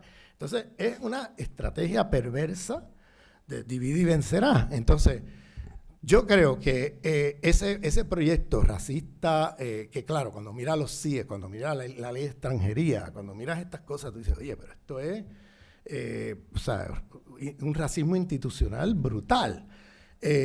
Yo creo que lo que buscan con eso, porque en apariencia pareciera que lo que quieren es que no vengan, que no crucen, ¿no?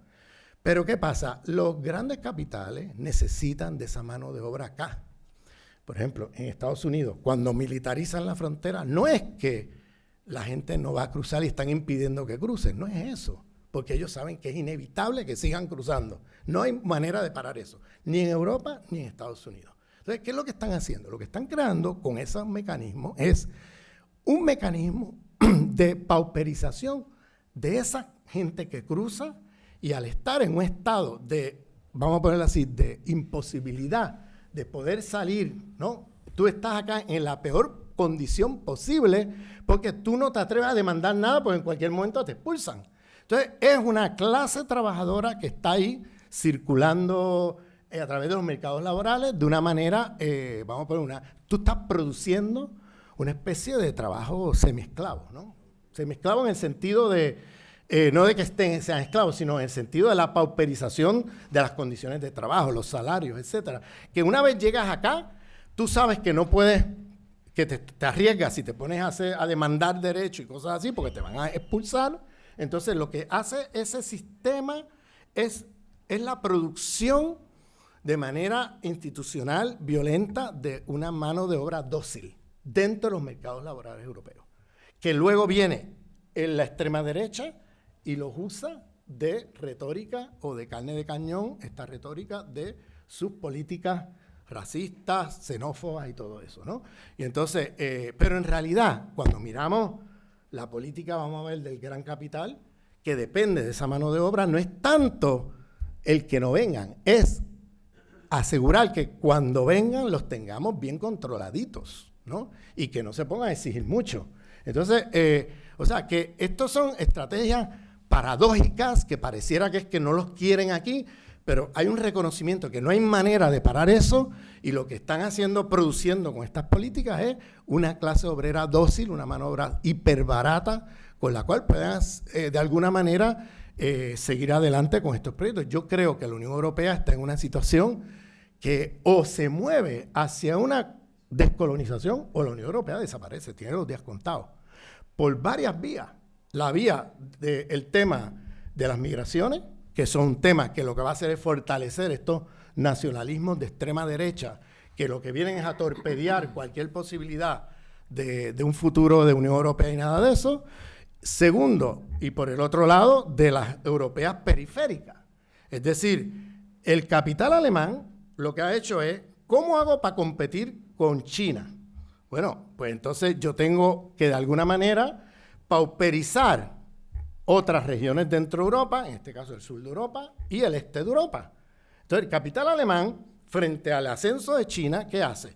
Pues el austericidio frente al sur de Europa y frente al este de Europa. Entonces son los lugares vamos a poner, de inversiones, desde la cual los alemanes buscan cómo de alguna manera rearticular su proyecto como metrópolis, ahora cargándose los lugares de otras regiones de Europa que los periferializan, los pauperizan como una manera de ellos poder competir con Europa. Así es como yo lo veo. Yo veo que, y ese es otro mecanismo que va a implosionar la Unión Europea si la Unión Europea no vuelve otra vez de alguna manera a ciertos principios que se articularon en un momento, pero que luego la Europa neoliberal, o sea, cuando la Europa se hace ya abiertamente neoliberal, ya con toda la institucionalidad, hace muy difícil ahora cómo tú reformas esa Europa ahora, cuando tienes como todo trancado allí, todas las tuercas apretadas. Entonces, yo veo un gran peligro en el sentido de que a lo mejor en unos años veo un peligro de que la Unión Europea simplemente implosione por estas contradicciones, tanto internas como las contradicciones que tienen frente a la migración Muy masiva. bien, ahora una última cuestión. Esta mañana las sesiones de las jornadas han girado sobre pensamiento feminista desde claves decoloniales, a cargo de la profesora Ochoa. ¿Cómo ves el futuro de ese vínculo entre pensamiento decolonial y pensamiento feminista? Pues yo creo que el pensamiento feminista, los pensamientos feministas, en plural, ahí hay un debate muy importante en el sentido de que desde la diversidad epistémica se puede construir un pensamiento o pensamientos feministas en plural pluriversales, es decir, salirnos del esquema de que un feminismo va a ser el que le va a decir a los otros cómo es que las mujeres se van a liberar. Salirnos de ese esquema, porque ese esquema es un esquema muy eurocéntrico, muy imperialista y muy colonialista, que es el esquema que tradicionalmente ha usado cierto feminismo liberal, incluso cierto feminismo marxista, más los feminismos occidentales eurocéntricos. Como bien dijo Karina aquí, hay otros feminismos con otras articulaciones que están pensando desde otras corpos políticas o políticas del conocimiento, desde otras genealogías de pensamiento. Pongo un ejemplo, que lo menciona Karina en un momento, pero cuando el debate sobre, que es algo que yo aprendí con Asma Lanravet, bien, que de hecho va a estar aquí en el mes de junio, va a dar un curso en la Euroárabe. Asma Lanravet, que es una feminista islámica, y Asma, por ejemplo, lo aprendí con ella, ella llamaba la atención, que eso fue lo que yo le mencioné a Karina, que Karina luego dijo aquí esta mañana, el tema de la relación entre igualdad y justicia. Asma Lanravet, cuando sale al exterior, ella me cuenta que, bueno, se confronta con cierto feminismo occidentalizado que la miran así como muy condescendiente, muy paternalista, y ustedes tienen concepto de igualdad. Claro, ella la mira y dice, nosotros tenemos concepto de igualdad desde hace 1400 años. Ustedes lo tienen desde hace 2 siglos. ¿Sabes? La Ilustración, desde entonces que ustedes tienen. Nosotros tenemos hace 1400 años, tenemos concepto de igualdad. En el Corán hay concepto de igualdad. Ahora, cuidado, porque el concepto de igualdad, cuidado, porque puede ser una trampa en el sentido de que se puede convertir en algo que puede ser muy opresivo. Por ejemplo, ella me dice, mira, la doble jornada que las feministas occidentales en enfatizar la igualdad terminan en la doble jornada. ¿Por qué? Porque enfatizan la igualdad y ahora no solamente estás a cargo de los hijos, sino que además estás a cargo de tú mantener ese hogar o tú traer. Entonces estás en la doble jornada, en el nombre de la igualdad, lo que estaba diciendo esta mañana Karina. O sea, ¿cuál es el proyecto político de liberación? Entonces, lo que dice Asma Lanravet es que pueden haber relaciones sociales iguales que son injustas. Pueden haber relaciones sociales desiguales que son justas. Pueden haber relaciones sociales iguales que son justas y desiguales que son injustas. Entonces, ¿qué dice ella? El tema aquí no es la igualdad en sí mismo, sino la justicia. Es decir, tú puedes establecer un sistema de igualdad formal que genere injusticia. Es decir, que subordina la igualdad a la justicia, subordina la justicia a la igualdad. Y no está mirando que lo importante es la justicia. Dice Asma Lanravet, inspirada en el Corán, que el tema central del Corán es la justicia y la igualdad entra dentro de un criterio de justicia y no al revés. Al absolutizar la igualdad puede estar generando muchas desigualdades. Estamos ya al límite de la hora en que debemos terminar, pero Javier va a tener unas palabras también para acabar el acto o para preguntar la última cuestión. Yo voy a hacer una pregunta y te voy a dejar a ti, José Antonio, que tú cierras el acto. Pero yo le quiero preguntar a Ramón algo que no tiene respuesta. Y es que tú nos has acompañado aquí 10 años de reflexión decolonial, de charlas, de encuentros, de seminarios, de paseos, porque Ramón y yo si hemos hecho algo es pasear mucho por Albaicín y hemos pateado Granada, porque una de sus teorías es que para pensar Granada hay que pasearla. No se entiende una Granada pensada en esta biblioteca a nivel histórico, filosófico, antropológico, sino que la propia ciudad está gritando verdades, pero pasan como un relámpago. Y estamos todos los historiadores metidos en el archivo de Chancillería o en la facultad, pero ahora estamos en esta facultad y yo te quiero preguntar, esta facultad que está en Granada, esta Granada que es parte de nuestra Andalucía, para cerrar este recorrido de esta entrevista, ¿qué significa para ti Andalucía? O sea, ¿qué significa para ti Granada? ¿Y cómo ves tú estos próximos 10 años hasta el próximo aniversario que espero que tengamos en esta facultad en el 2029, ¿no? ¿Toca? Sí. Bueno, sí. Mira, en primer lugar, para mí Andalucía, y claro, Granada en particular, ha sido muy importante porque yo venía como alguien que viene del mundo latinoamericano con unas genealogías históricas muy particulares y lo que descubro aquí es que no estamos desconectados, que lo que pasa aquí pasa allá y que incluso en la conquista al andaluz se anteceden una serie de métodos de la conquista que pasan para allá. Entonces me doy cuenta que estas cosas están más interrelacionadas de lo que la historia eurocéntrica alcanza a decirnos, ¿no? Porque la historia eurocéntrica lo que hace es fragmentar las narrativas históricas y nos hace ver a los latinoamericanos como enemigos del mundo musulmán, los musulmanes enemigos de los otros. Cuando tú abres los ojos estamos todos peleándonos unos contra otros, cuando realmente cuando tú miras la historia de la expansión colonial hay muchas cosas ahí que están interrelacionadas, porque los métodos de conquista de Al-Ándalus que se ensayaron aquí a finales del siglo XV pasaron para allá. Entonces luego cosas que nacen de allá vuelven para acá. Entonces es un ir y venir. Eso me abrió los ojos cuando yo hice la exposición el primer día de los 4 genocidios epistemicidios y cómo están vinculados. Eso yo no lo hubiera podido pensar si yo no hubiera caminado por las calles de Granada.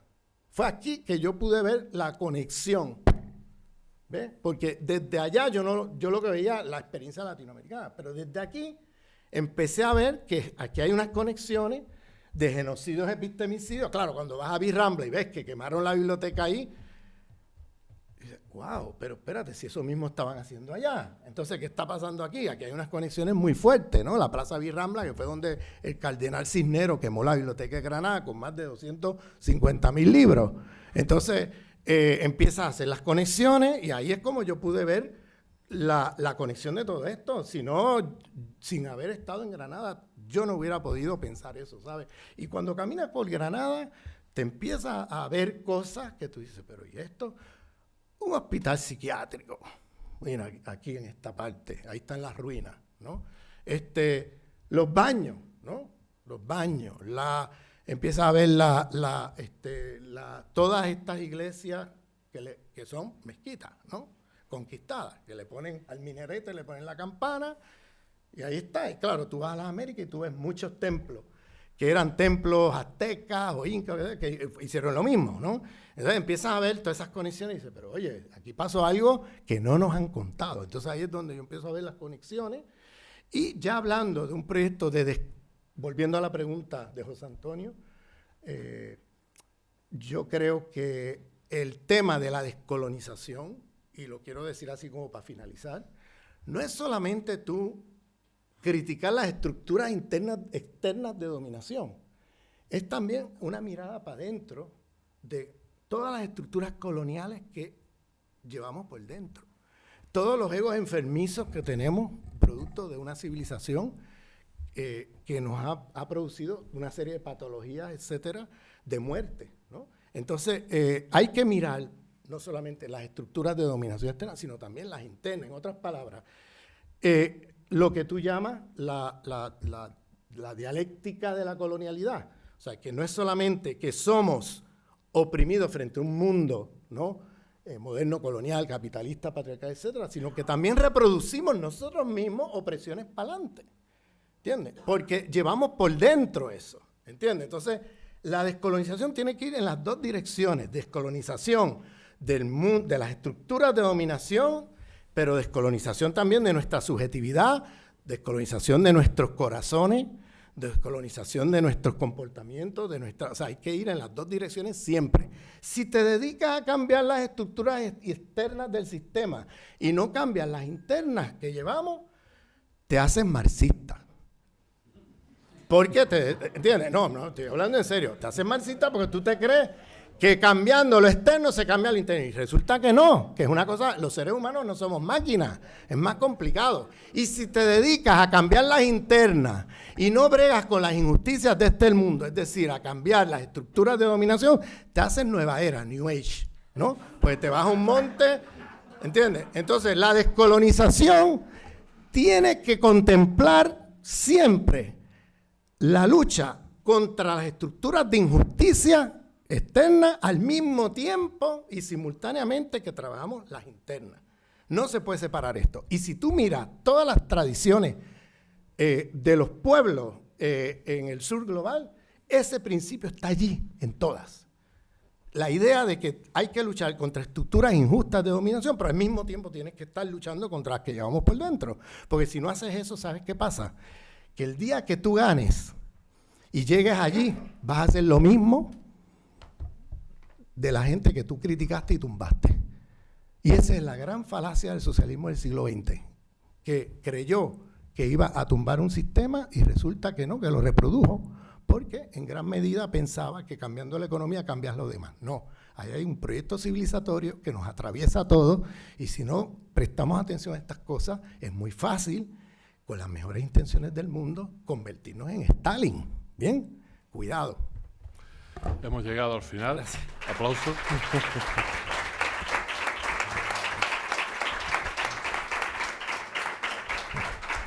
Muy bien, nos ha regalado Ramón una magnífica conversación. Ahí queda grabada para que muchos más la puedan disfrutar. Y ha sido esta conversación también una plasmación de ese empeño nuestro, de todos los que estamos en la sala, de proseguir e impulsar los diálogos de sur a sur. En este espacio paradójico es el aula García Lorca. Ahí está García Lorca, nuestro poeta granadino, fusilado por los fascistas en el 36.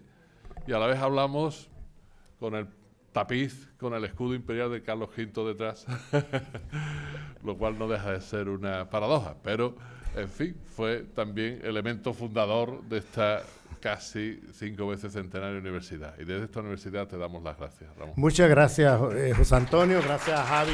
Muchas gracias por esta oportunidad. Gracias.